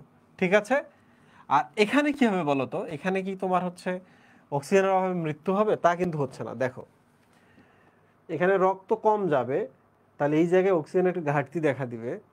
অক্সিজেনের যখন ঘাটতি দেখা দিবে, একটু চিন্তা করে দেখো, বই পড়ার সময় ঠিক হয়ে যাবে। অক্সিজেনের ঘাটতি দেখা দিবে, দেখা দিলে অবাধ শ্বসন শুরু হবে, অবাধ শ্বসন শুরু হলে ল্যাকটিক অ্যাসিড তৈরি হবে, ল্যাকটিক অ্যাসিডের প্রভাবে স্নায়ুগুলো আঘাত পাবে। দেখো, অক্সিজেন যে পুরোপুরি আসে নাই তা না, প্রয়োজনের তুলনায় কম আসছে, ফলে অবাত শ্বসন হবে। অবাত শ্বসনের কারণে ল্যাকটিক অ্যাসিড তৈরি হবে। আর ল্যাকটিক অ্যাসিড করবে কি এখানকার স্নায়ুগুলোকে ব্যথা দিবে। এখনো কিন্তু হৃৎপেশি মারা যাচ্ছে না, স্নায়ুগুলো যখন ব্যথা পাবে তখন তুমি কি স্থির হবে না? তুমি যখন স্থির হবা তখন তোমার হৃৎপিণ্ড কি আগের মতো বিট দিবে না একটু স্লো হবে? আহারে এই লোকটা একটু বসে পড়ছে স্থির, তার পেশিতে এখন বেশি অক্সিজেন লাগতেছে না, তখন হৃৎপিণ্ডটাও একটু স্লো হয়ে যাবে। স্লো বলতে বিটটা আগের মতো আর দিবে না। তখন কি তার অক্সিজেনের চাহিদাটা অটোমেটিকলি কমে যাবে না? অক্সিজেনের চাহিদা অটোমেটিকলি কমে যাবে না? আর অক্সিজেনের চাহিদা যখন অটোমেটিকলি কমে যাবে তখন এই যে অলরেডি অক্সিজেন কমছে, চাহিদাও কমে গেল, তাহলে ব্যালেন্স হয়ে যাবে কিনা? বোঝো না মহিম? আমি সহজ করে বলি, হৃৎপেশিটা গাড়ির মতো, ঠিক আছে? তোমাকে জোরে যাইতে হবে, তেলও বেশি লাগবে। এখন তুমি রেস্ট করতেছো, গাড়ি আটকায় রাখছো, তাহলে ইঞ্জিনে কি আর অত বেশি তেল লাগবে? লাগবে না। তাহলে তোমার চাহিদাও কমে গেল, তুমি এখন কম তেল দিয়ে গাড়িটা চালাইতে পারবা, কম তেল দিয়ে গাড়িটা ওখানে স্টার্ট করে রাখতে পারবা। ওকে? এত অন্ধকার কেন ভাই? এত অন্ধকার আমি ইচ্ছাকৃতভাবেই করছি, কারণ আমার সামনে যে লাইটগুলো থাকে আমি লাইটগুলো বন্ধ রাখি। এর কারণ হলো 2.5 ঘন্টা 3 ঘন্টা ক্লাস নেওয়ার সময় প্রখর লাইটে চোখে প্রবলেম হয়ে যায়। তোমাদের পড়াইতে গিয়ে যদি আমাদের চোখে সমস্যা হয়, এমন পড়া না পড়ালেই ভালো। কি দরকার মহিম? ঠিক না? আর আমি তো ওই যে লাল কালারটা ব্যবহার করছি, তো দেখতে একটু অসুবিধা হচ্ছে।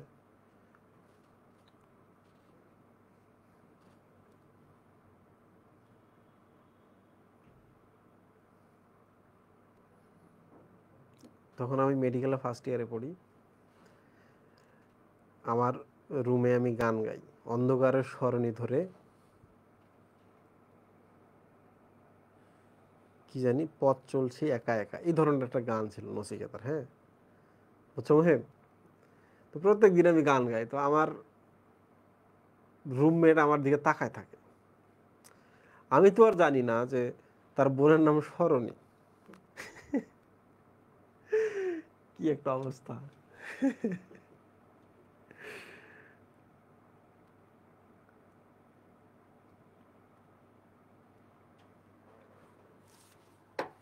ভাইয়া সাজেশন দিয়ে লাস্টে তোমাদের যে শীটটা দেওয়া হয়, এই শীটের উপরে কোনো সাজেশন নাই, তোমরা জানো এটা? শীটটা যে কে যে পড়তে পারবে তার পরীক্ষায় 80-90% অটোমেটিকলি হয়ে যাবে, চিন্তার কিছু নেই। সো দেখো মুহিম, এখানে বুকে ব্যথা হয়, হৃৎপেশিগুলো মারাও যায়। এখানে বুকে ব্যথা হয়, হৃৎপেশিগুলো মারা যাচ্ছে না, তাহলে এটার নাম অ্যানজাইনা। আর যেখানে দুইটাই হয় সেটার নাম হচ্ছে মায়োকার্ডিয়াল ইনফার্কশন। ঠিক আছে? এই জন্য লক্ষণ সেম, লক্ষণগুলো কি সেম, এটা মনে রাখবা। বউ ঘুমে ঘন ঘন বমি করে। ওকে?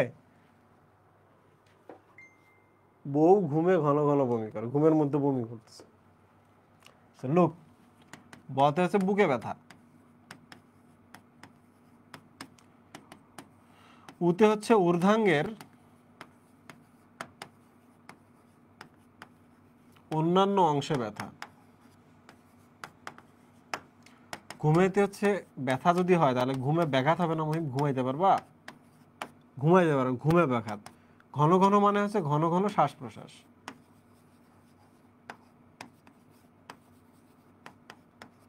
ঠিক আছে মহিম? আর বমি করে মানে হচ্ছে বমি বমি ভাব বা বমি, বমি বমি ভাব,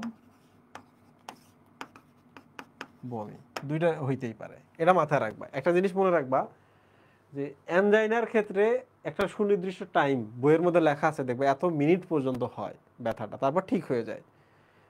বাট মায়োকার্ডিয়াল ইনফার্কশন মানে কমপ্লিট যদি এরকম ব্লক হয়ে যায় তাহলে এটা চলতেই থাকে। ঠিক আছে? কমপ্লিট যদি ব্লক হয় এটা চলতেই থাকে। সো আমাদের দুইটার পার্থক্যতে শুধু একটাই পার্থক্য, সেটা টাইমিং, যে এটার ব্যথাটা কতক্ষণ হয়ে থেমে যাবে, আর এইটার ব্যথাটা সবসময় চলতে থাকবে, থেকে থেকে আসবে, থেকে থেকে আসবে। বুঝছো? তাহলে পড়া শেষ। আমরা মোটামুটি হার্ট ফেলিউর সম্পর্কে পড়লাম, সরি হার্ট অ্যাটাক সম্পর্কে পড়লাম। মায়োকার্ডিয়াল ইনফার্কশনের আর এক নাম হচ্ছে হার্ট অ্যাটাক। তো একটু দেখো, বুকে ব্যথা, ঊর্ধ্বাঙ্গের অন্যান্য অংশে ব্যথাটা আমি একটু ব্যাখ্যা করি। হার্ট এখানে না মহিম? তাহলে তোমার বুকে ব্যথাটা হবে কিনা? অন্যান্য অংশে ব্যথা, তো এই জায়গার ব্যথাটা ছড়ায় যায়। বুঝছো? দেখো এক এক করে দেখো, এটা গলায় যেতে পারে, গ্রীবায়, নিচের চোয়ালে যাইতে পারে, এমনকি দাঁতেও ব্যথা হতে পারে। সেম এইটা তোমার হাতে বাহুতে ব্যথা ছড়িয়ে যেতে পারে। দেখো আমি এদিকে দেখালাম, এদিকে দেখালাম, এবার আমরা সরাসরি এই পাশে পিঠে দেখাবো, তাহলে পিঠেও ব্যথা হতে পারে। কারণ হাড়টা তো এখানে, সামনে ব্যথা হবে, পেছনে ব্যথা হবে, আশেপাশে ব্যথা হবে, এই তো। তাহলে বুকের অন্য অন্য অংশে যে ব্যথাগুলো হচ্ছে এটাও আমাদের কাউন্ট করতে হবে। ঘুমে ব্যথা, যার বুকে ব্যথা হচ্ছে, চাপ চাপ লাগতেছে, দেখো কেমন লাগে এগুলা, মোচড় দেয়, পিষে ফেলে, এই ধরনের একটা পেইন হয়। এখানে বইয়ের মধ্যে লেখা আছে, আমি দেখাচ্ছি।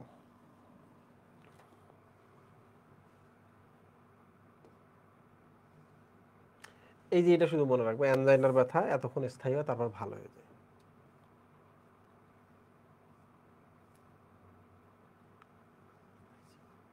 এই যে দেখো, তোমার যদি হার্ট অ্যাটাকের ব্যথা বা এমআই এর ব্যথা হয়, মাঝখানে অস্বস্তি হচ্ছেই, কয়েক মিনিট থাকে, চলে যায়, আবার আসে, আবার চলে যায়, এইভাবে চলতে থাকে। অসহ্য চাপ হয়, একটা চাপ ফিল হবে, মনে হবে তোমাকে মোচড় দিচ্ছে, তোমাকে কেউ আছাড় দিচ্ছে, এইরকম পেইন হয়। তো এই শব্দগুলো একটু দেখে রাখবা। আর নিচের গুলাতে তেমন আর কিছু বলতে হবে না, ঠিক আছে? সো বলো তো, হার্ট অ্যাটাক বা মায়োকার্ডিয়াল ইনফার্কশনের সাথে অ্যানজাইনার পার্থক্য কি? অ্যানজাইনাটা কিছুক্ষণ পর থেমে যায়। কতক্ষণ? 5 থেকে 30 মিনিট পর। এই যে এখান থেকে একটা প্রশ্ন আসছিল, সেটা হলো যে এই প্রশ্নটা আসছিল, আনস্টেবল অ্যানজাইনা কি? তোমরা আমাকে বলো অ্যানজাইনাটা কি ছিল। রক্তনালীটা যদি আংশিক ব্লক হয়, সে সময় হৃৎপিণ্ডে অক্সিজেনের চাহিদা অনুযায়ী কম বা ঘাটতি হবে আর কি অক্সিজেনের, তাই না? অক্সিজেন ঘাটতি হবে, চাহিদা অনুযায়ী অক্সিজেন পাবে না। তো তুমি যদি ওই সময় একটু রেস্ট নাও, তাহলে ভালো হচ্ছে কি না। এখন দেখো এখানে লেখা আছে, ওই সময় যদি তুমি মানে রেস্ট নিবা, তখনও ভালো হচ্ছে না, এটা একটা প্রবলেম। 2 নম্বর হচ্ছে, আমি একটু দেখি তোমার বলি, তোমরা আমাকে বলো তো, তোমাদের আমি 2টা জিনিস বলি। একটা হলো যে তুমি বইসা আছো, তাতে অ্যানজাইনা হচ্ছে, কাজ করতেছো, তাতে অ্যানজাইনা হচ্ছে, কোনটা বেশি খারাপ? কাজ করার সময় আমার বুকে ব্যথা হলে আমি থামলাম, বসলাম, ভালো হলো, তাই না? বাট আমি যদি বইসা থাকি, তখনও বুকে ব্যথা হচ্ছে, তার মানে আমার অবস্থা এতই খারাপ, সাথে সাথে আমাকে কি করতে হবে? চিকিৎসা নেওয়া শুরু করতে হবে কিন্তু। তাহলে আনস্টেবল অ্যানজাইনাটা বেশি খারাপ, বুঝছো? এটা হার্ট অ্যাটাকের পূর্ব লক্ষণ। তার মানে বলো তো, কোনটাতে ব্লক বেশি, রাস্তাটা বেশি ব্লক হয়ে গেছে কোনটাতে? যেটা রেস্ট নেওয়ার পরেও অক্সিজেন ডিমান্ড তুমি ফুলফিল করতে পারতেছো না সেইটাতে। তাহলে এটা আনস্টেবল কন্ডিশন না? অস্থির, খুব খারাপ একটা অবস্থা না? রাইট মুহিব? আচ্ছা, প্রিন্স মেটালটা কি আমি তোমাকে বলি। তুমি প্রচণ্ড ঠান্ডায় আছো, ঠান্ডায় কিন্তু রক্তনালীগুলো সংকুচিত হয়। তো শীত লাগছে, তোমার রক্তনালী সংকুচিত হয়েছে, তোমার বুকে ব্যথা হবে না? রক্তনালী সংকুচিত হয়, ফ্লো তো হচ্ছে না। তো that is call Prince metal angina. এটা রেয়ার, বাট এগুলো খুব কমন হয়, রাইট? কেউ একটু এটা কিছু প্রশ্ন করো যদি কোনো প্রশ্ন থাকে। আর এগুলো কিন্তু রিডিং পড়তে হবে, হ্যাঁ, যে এগুলা ওষুধ খাইতে হবে, এই করতে হবে, সেই করতে হবে, নানা জিনিস বলা আছে এখানে। আচ্ছা, হার্ট অ্যাটাক হার্টে হয়, স্ট্রোক কিন্তু মাথায় হয়, বুঝছো? তো মাথায় হইলে কিন্তু কিছু সমস্যা আছে। স্নায়ু যখন ক্ষতিগ্রস্ত হবে, তখন তোমার শরীরের বিভিন্ন অংশে তুমি নিয়ন্ত্রণ হারায় ফেলবা, দ্যাট ইজ কল প্যারালাইসিস। তাহলে তুমি প্যারালাইজড হবা। এটার আবার কিন্তু চিকিৎসা নাই, বাট ফিজিওথেরাপি দিয়ে একটু ভালো রাখা যায়, একটু অবস্থার উন্নতি হয়। ওকে, একটু অবস্থার উন্নতি হয়। তো স্ট্রোকেরটাতে যেহেতু মাথার স্নায়ু ক্ষতিগ্রস্ত হচ্ছে, তোমার স্মৃতি ভ্রংশ দেখা দিবে, মানে স্মৃতি মেমোরি তুমি করতে পারবে না, কাজ ঠিকঠাক করতে পারবে না, সব এলোমেলো হবে, কথা বলতে কথা জড়িয়ে যাবে, যাবে না মুহিব? তো এই সমস্যাগুলো কিন্তু হবে, নাক মুখ দিয়ে রক্ত বের হতে পারে যেহেতু মাথায় রক্তপাত হচ্ছে, রাইট? সো এই জিনিসটা একটু মাথায় রাখবা। এবং আকস্মিক মৃত্যু হইতে পারে, এটাতে তো মৃত্যু হবে, এটাতেও সেম, ওটাতেও সেম। তাহলে পার্থক্যটা আমরা দেখলাম। এবার চলে আসেন হার্ট ফেলিউর। অনেকে বোঝে না হার্ট ফেলিউর কি জিনিস, শুধু আমি এটা বলি, হার্ট ফেলিউরটা একটু জাস্ট বুঝাই দিই, এটা বোঝার চেষ্টা করো। হার্ট ফেলিউর মানে হার্ট বন্ধ হয়ে গেছে এমন না। হার্ট ফেলিউর মানে হার্ট বন্ধ হয়েছে এমন না। খেয়াল করে দেখো, আমি কিন্তু এখানে নট ইকুয়াল দিয়ে দিছি, বরং হার্ট ফেইলিউর মানে হলো হার্ট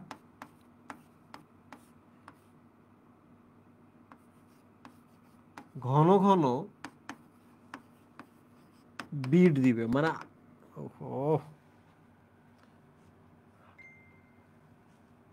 হার্ট ফেলিওর মানে কি, হার্ট ঘন ঘন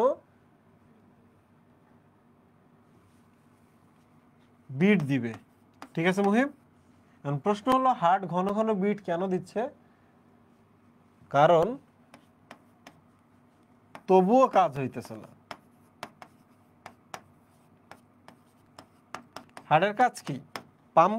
হার্টের কাজ কি? পাম্প করব, রক্ত বের করে দিব, যতটুকু চাহিদা ততটুকু অনুযায়ী আমি হার্টবিট বাড়াবো, হার্টবিট কমাবো, তাই না মুহিম? আচ্ছা, এবার আমি তোমাদের একটা রিয়েল লাইফ স্টোরি বলি, তাহলে তুমি হার্ট ফেলিউরটা বুঝবা। আচ্ছা, তুমি বাসায় পড়াশোনা করছো, পরীক্ষায় ভালো রেজাল্ট করতেছো, এটা কি নর্মাল বিষয় কিনা? ভালো পড়াশোনা করছো, পরীক্ষায় ভালো করতেছো, এটা নর্মাল বিষয়।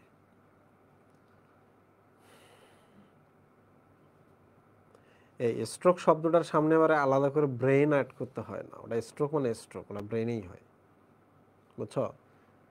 হার্ট স্ট্রোক, ব্রেন স্ট্রোক বলে দুনিয়াতে কিছু নাই। Heart attack, brain stroke. হাসির গল্প বলতে বলছে, ঠিক আছে, এটা হাসির গল্পের সাথে কানেক্টেড করে দিই। তুমি বাসায় পড়াশোনা করো, রেজাল্ট ভালো হয়, হা হা হা হা হা। মিষ্টি তো, এটা মিষ্টিরও গল্প।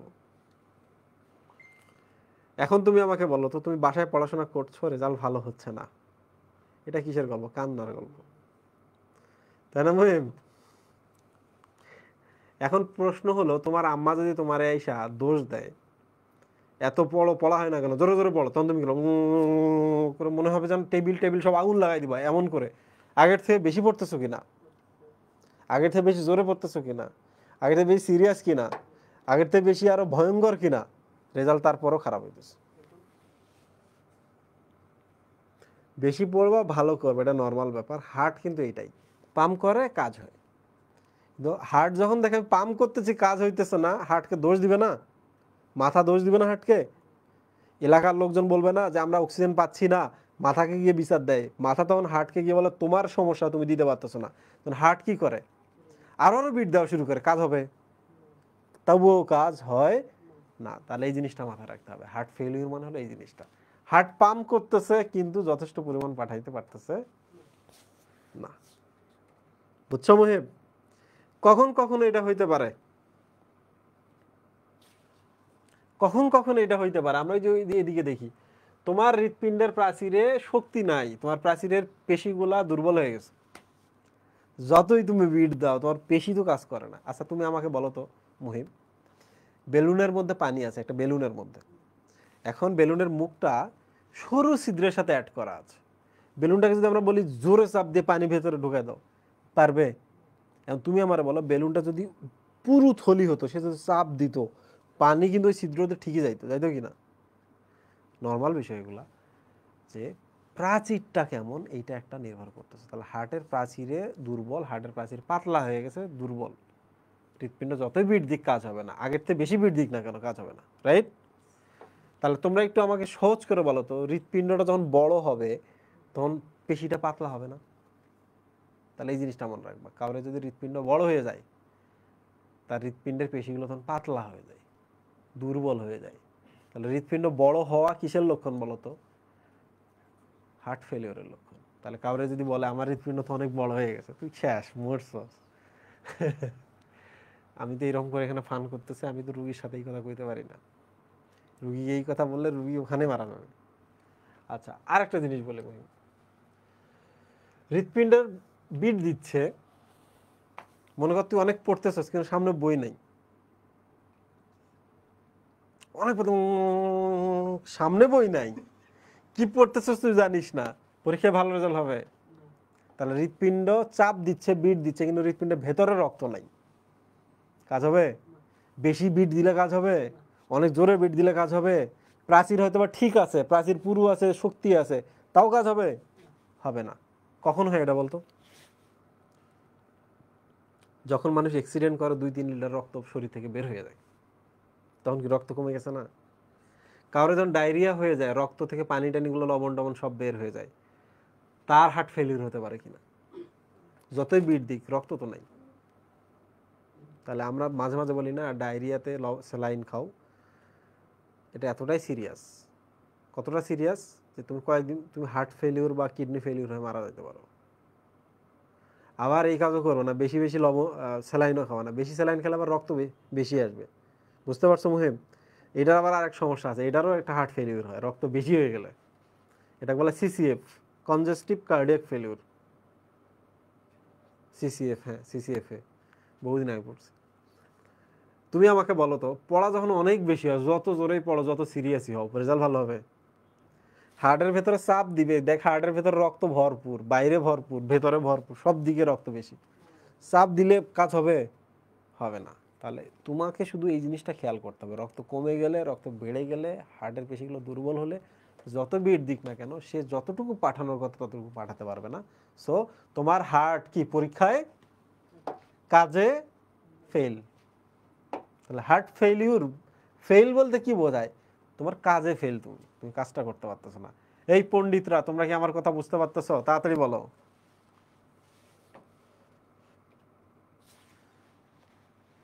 হার্ট ফেলিউরের কনসেপ্টটা বুঝছো তোমরা?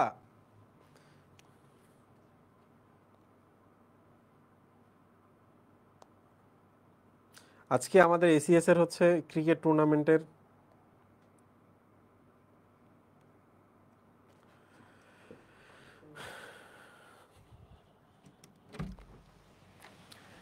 আসছে মেহেদি,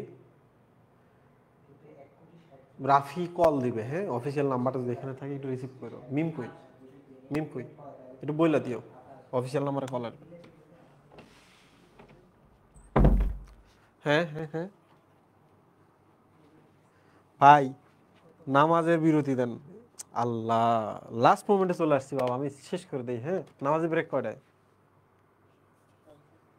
হ্যাঁ সাড়ে, সময় আছে। আচ্ছা এদিকে এখনই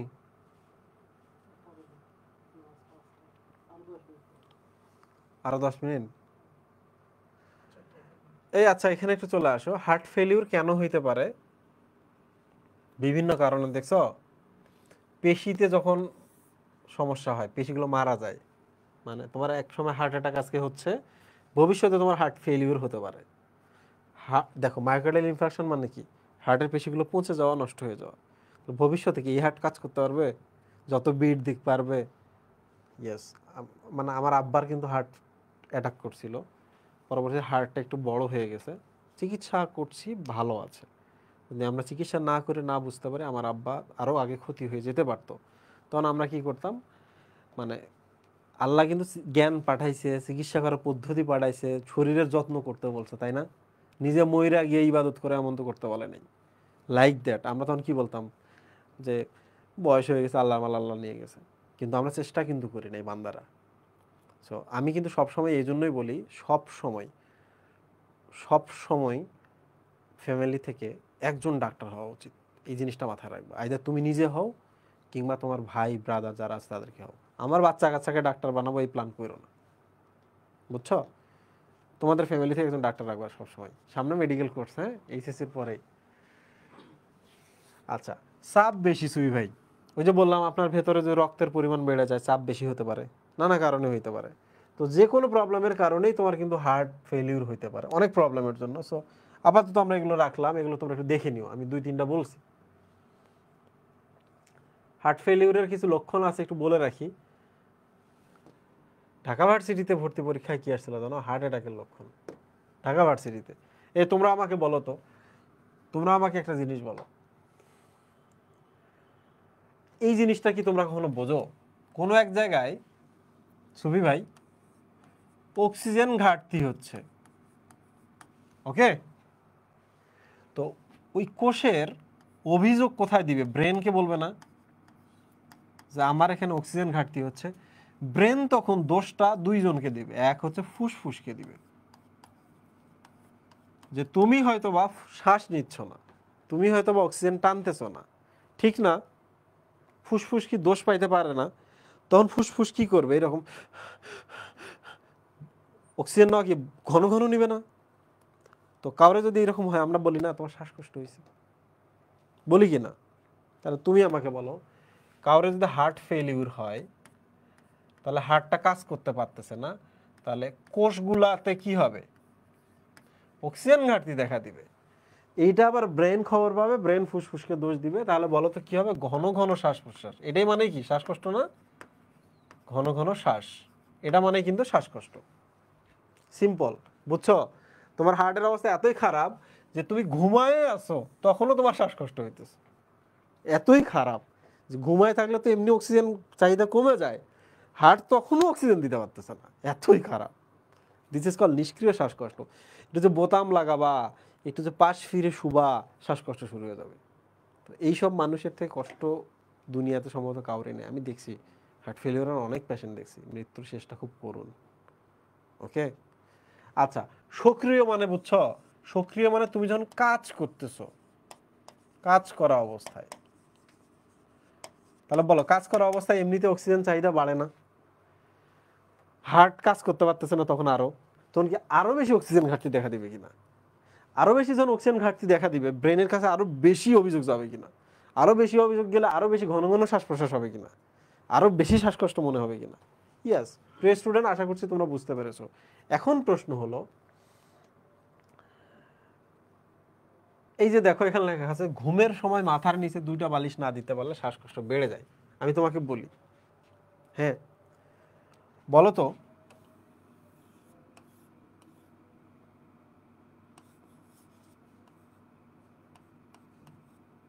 ফুসফুস, বডি,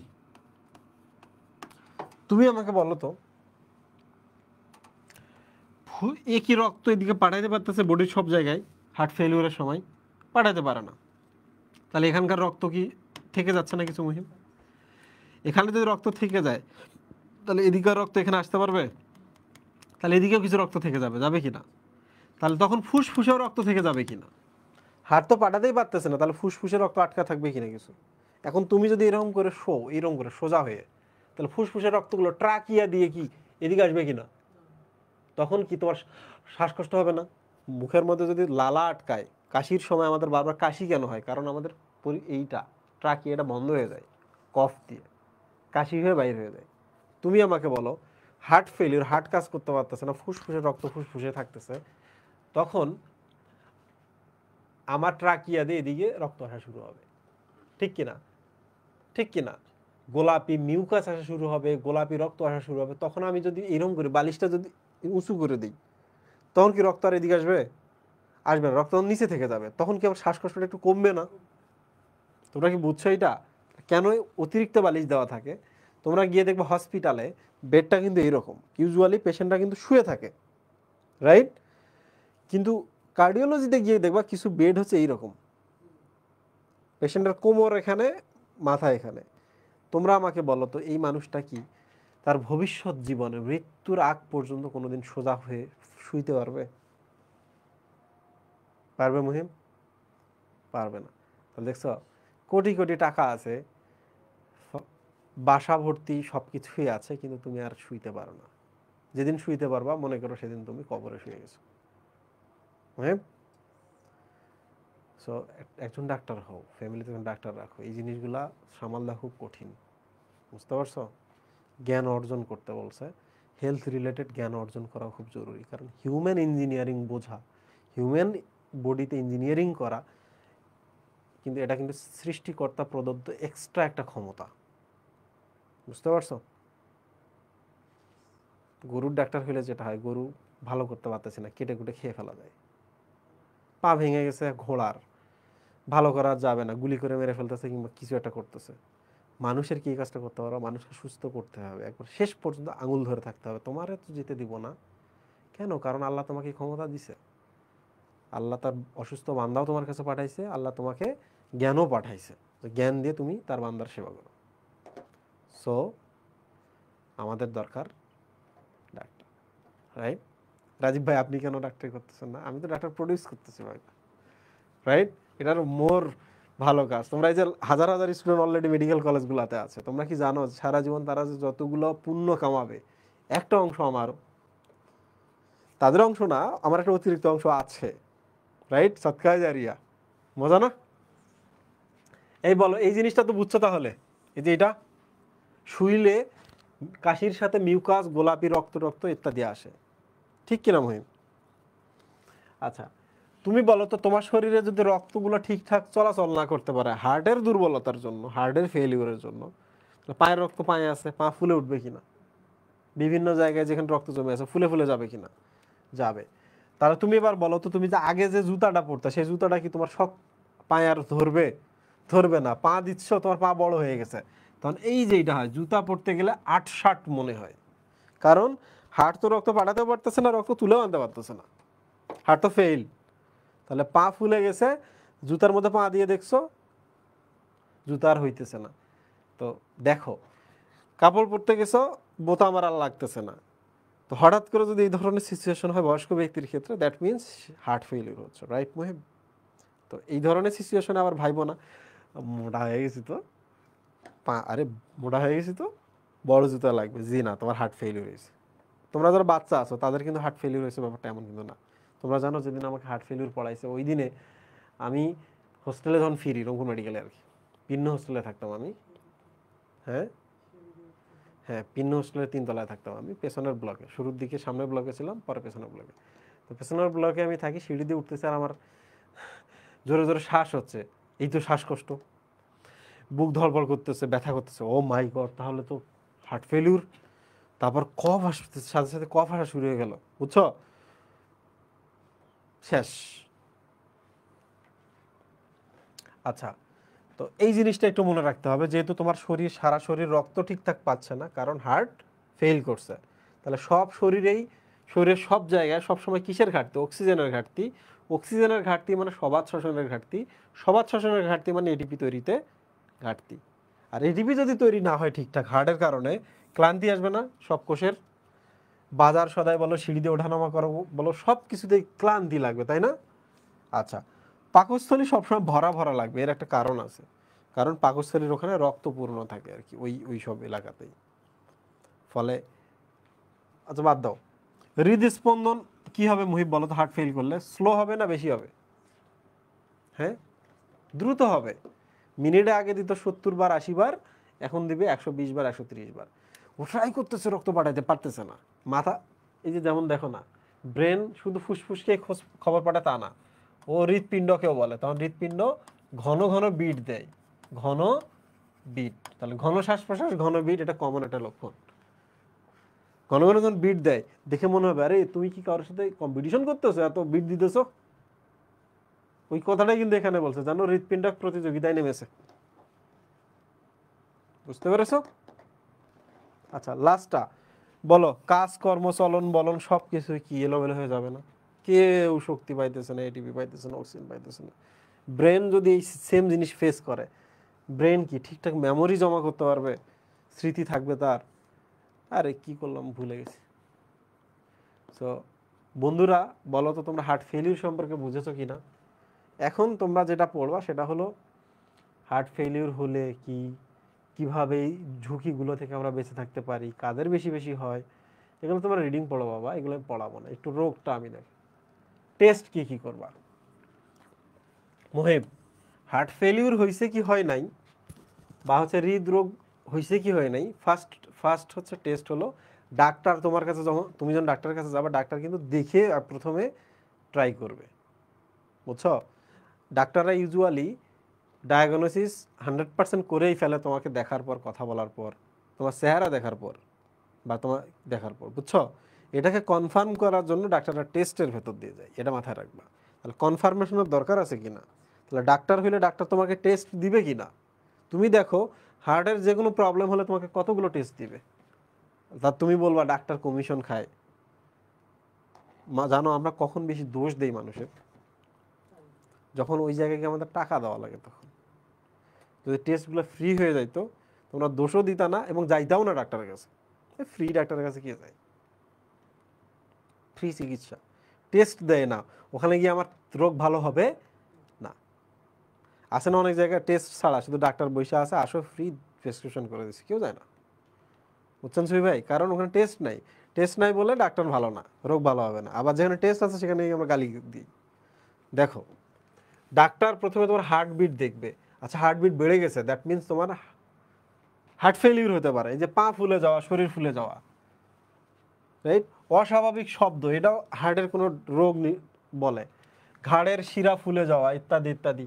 যকৃতটা বড় হয়ে গেছে, তোমরা আমাকে বলো হৃদরোগ কি এগুলো দেখে সহজে শনাক্ত করা যায় না? এখানে হাত দিলে কিন্তু ডাক্তাররা বলছে তোমার যকৃত কতটুকু বড় হয়ে গেছে। ওকে, এবার বলো মুহিব, তুমি যদি একটু এক্সরে করো, ফুসফুস আর হৃৎপিণ্ডের অবস্থান বড় হয়েছে না ছোট হয়েছে ধারণা পাবা কিনা? পাবা। তুমি যদি ইসিজি করো, তাহলে তোমার হার্টের ওই যে এসএএন এভিএন যে কারেন্টটা নিয়ে যাচ্ছিল, SAN AVN, biology haters, Purkinje fibre, মনে আছে? তো ওই সিকোয়েন্সে যদি কারেন্টের কোনো প্রবলেম হয়,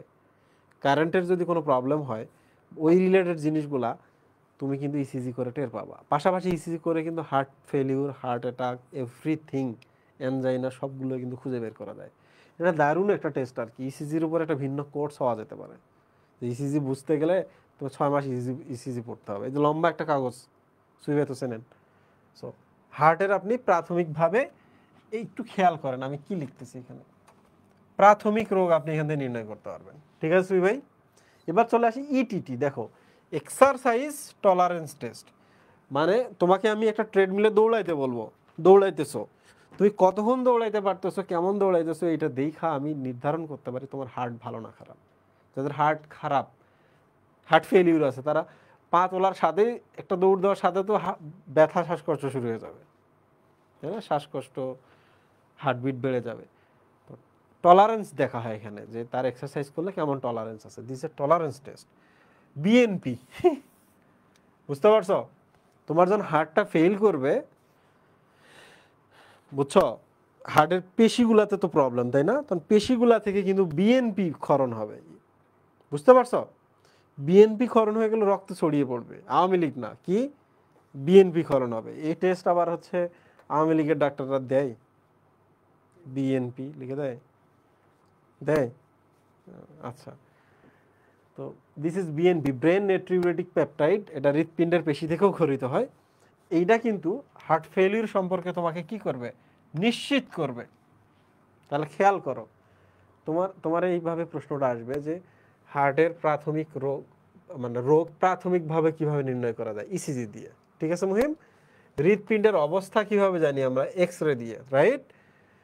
তারপর হচ্ছে হৃৎপিণ্ডের কার্যক্ষমতা আমরা কিভাবে বুঝি, টলারেন্স টেস্ট দিয়ে, exercise tolerance test, ETT. Heart failure confirm হয় কি দিয়ে, বিএনপি দিয়ে, রাইট? তোমরা তো জানো বিএনপি যে আন্দোলন ফেইল, এই তোমরা কোন দল করো, বাট মনে রাখার জন্য আমি বলতেছি। বলো তো বিএনপি কি দীর্ঘদিন ধরে আন্দোলন করব করে পারতেছে না, তেমন একটা ক্রিয়েট করতে পারছে না। তাহলে বিএনপি ফেইল বলবো আমরা। তাহলে BNP equal fail, heart fail. Okay, okay Muhib. এবার দেখো, এনজিও মানে কিন্তু রক্তনালী। তাহলে বলো তো কোনো রক্তনালীতে কোনো ব্লক আছে কিনা কিভাবে দেখবো, এনজিওগ্রাম করে দেখবো। করোনারি এনজিওগ্রাম, করোনারি মানে হচ্ছে হৃৎপিণ্ড, তাহলে হৃৎপিণ্ডের রক্তনালীর টেস্ট, করোনারি এনজিওগ্রাম। ঠিক আছে মুহিব? এমআরআই এমন একটা টেস্ট, ও কিন্তু তোমাকে স্লাইস করে, মানে যদি এরকম ছুরি দিয়ে স্লাইস করে করে করে করে করে দেখা যায় তো, বুঝছো? তুমি আমাকে বলো তো, আলুর মাঝখানে একটা ছোট ক্ষত হয়েছে, একটা আলুর ভেতরে মাঝখানে। তুমি এবার আমাকে বলো তো, এই ক্ষতটা তুমি কোন টেস্ট করে বাইর করবো, পারবা?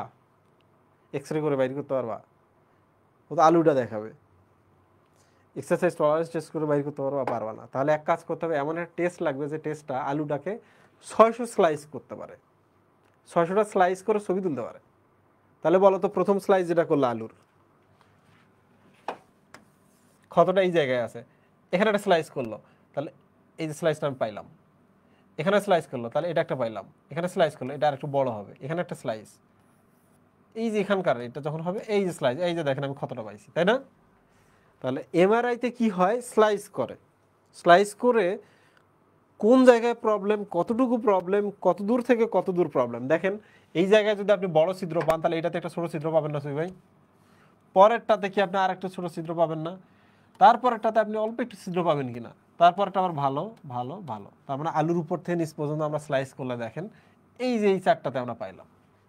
তাহলে এইটাতে বড়, তার মানে এই লেয়ারে সবচেয়ে বেশি ক্ষত, সেন্টারটা ওখানে, উপরে আর নিচে একটু করে আছে, রাইট মুহিব? তাহলে আমরা ক্ষতটা পাইলাম। তো যে কোনো অঙ্গের সবথেকে বেস্ট দেখার ভিউ করার সিস্টেম হচ্ছে এমআরআই। এমআরআই একটু এই জন্য বেশি টাকা লাগে, বুঝছো? এমআরআইয়ে দেখো পেশির অবস্থা, মানে হৃৎপিণ্ডের পেশিগুলোতে কোথায় কি আছে না আছে আপনি এমআরআই করে টেস্ট করতে পারেন। পাশাপাশি আপনাকে আর কি কি টেস্ট দিবে সুবি ভাই? আপনার একটা হাই প্রেশার আগে থেকে ছিল কি না, আপনার হার্ট ফেলিউরটা আসলে কোত্থেকে আসলো, হৃদরোগ হার্ট অ্যাটাক কোত্থেকে আসলো টেস্ট করার জন্য।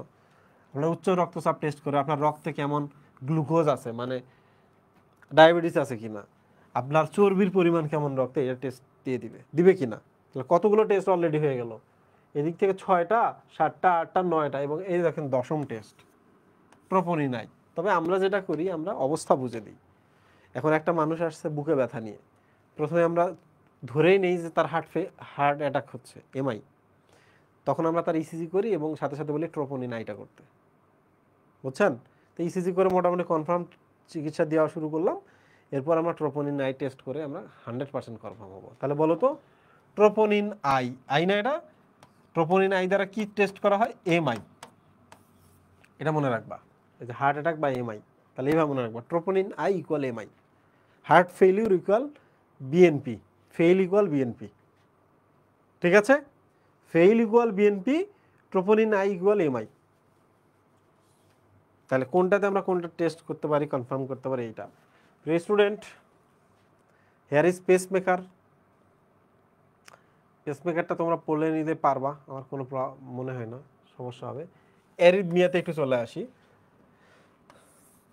পেসমেকার আসলে আমরা কখন দিই? অ্যারিথমিয়াতে দিই।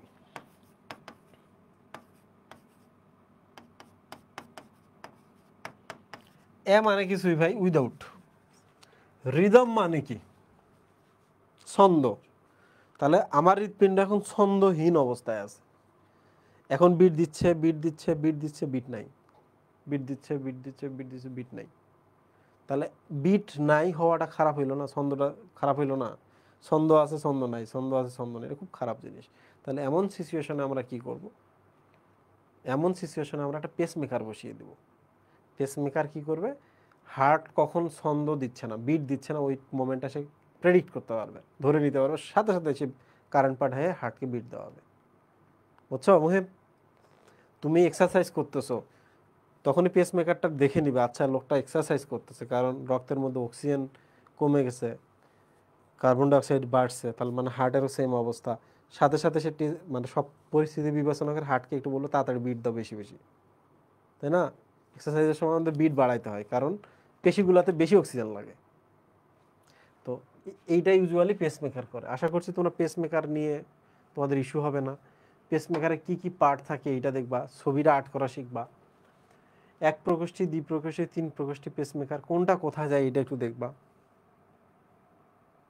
আর হচ্ছে পেসমেকারের ব্যাটারি কত বছর থাকে এটা খুব জানা জরুরি, বুঝতে পারছো? যে মেকানিক্যাল হার্ট নামে একটা টপিক কিন্তু অ্যাড করছে, দেখছো কি দারুণ একটা জিনিস।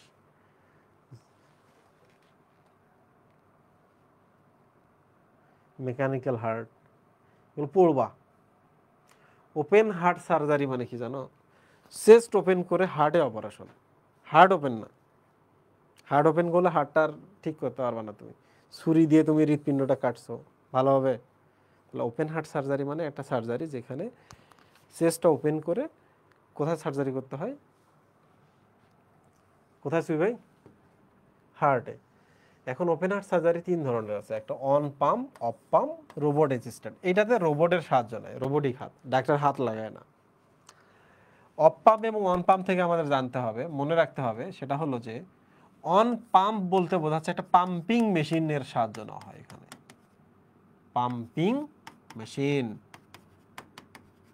মানে আমার হৃৎপিণ্ডটাকে আমি আটকায় রাখবো, কোনো পাম্প দিবে না, একটা পাম্পিং মেশিন পাশে থাকবে, সেই আমার হৃৎপিণ্ড হিসাবে রক্ত বাইর করে নেবে, আবার রক্ত বিভিন্ন জায়গায় পাঠিয়ে দিবে। বুঝছো মুহিব?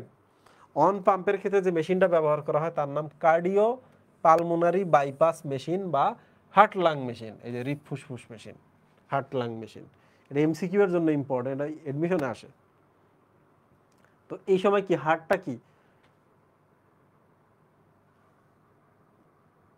এই সময় কি বলো তো, হার্টটা কি বিট দিবে? হার্টটা দেখো এই যে লেখা আছে কিন্তু হৃৎপিণ্ডে রক্ত থাকে না, হৃদস্পন্দনও থাকে না। এটার উল্টা কিন্তু এটাতে কোনো মেশিন থাকে না, হার্টই পাম্প করতে থাকে, তখনই অপারেশন করা হয়। তাহলে এবার বলো আমাকে, হার্টে খালি আমরা একটু ওষুধ দিয়ে হার্টের স্পিডটা একটু কমিয়ে দিব না, দিয়ে অপারেশন করব না? তাহলে এটাতে মেশিন লাগে, এটাতে মেশিন লাগে না। তাহলে হার্ট নিজে পাম্প দিচ্ছে, কিন্তু ওষুধ দিয়ে পাম্পটা একটু স্লো করে দিই, তারপর আস্তে আস্তে অপারেশন করি। পড়া শেষ। ওকে, পড়া শেষ। আর বাকিগুলো নিজেরাই পড়তে পারবা, এই কষ্ট আমি আর দিতে চাই না।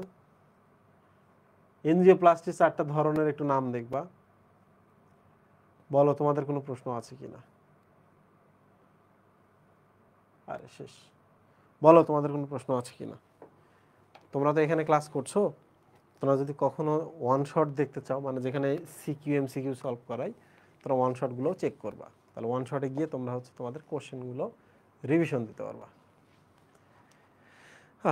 ভালোই কষ্ট হয়েছে আমার, এখনো ব্যথা করতেছে, বাট এই ক্লাসটা যদি 4 দিনে নেওয়া যায় তো খুব মজা হইত।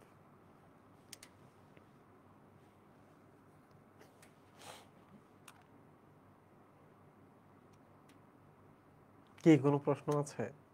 আর প্রশ্ন করো না বাবা, যাও এখন ঘুমাও, তারপর ফ্রেশ হয়ে নামাজ নামাজ পড়ো, ঘুমাও, তারপর ফ্রেশ হয়ে আর পড়াশোনা শুরু করো। ঠিক আছে, সবাইকে অনেক ধন্যবাদ ক্লাস করার জন্য। আল্লাহ হাফিজ।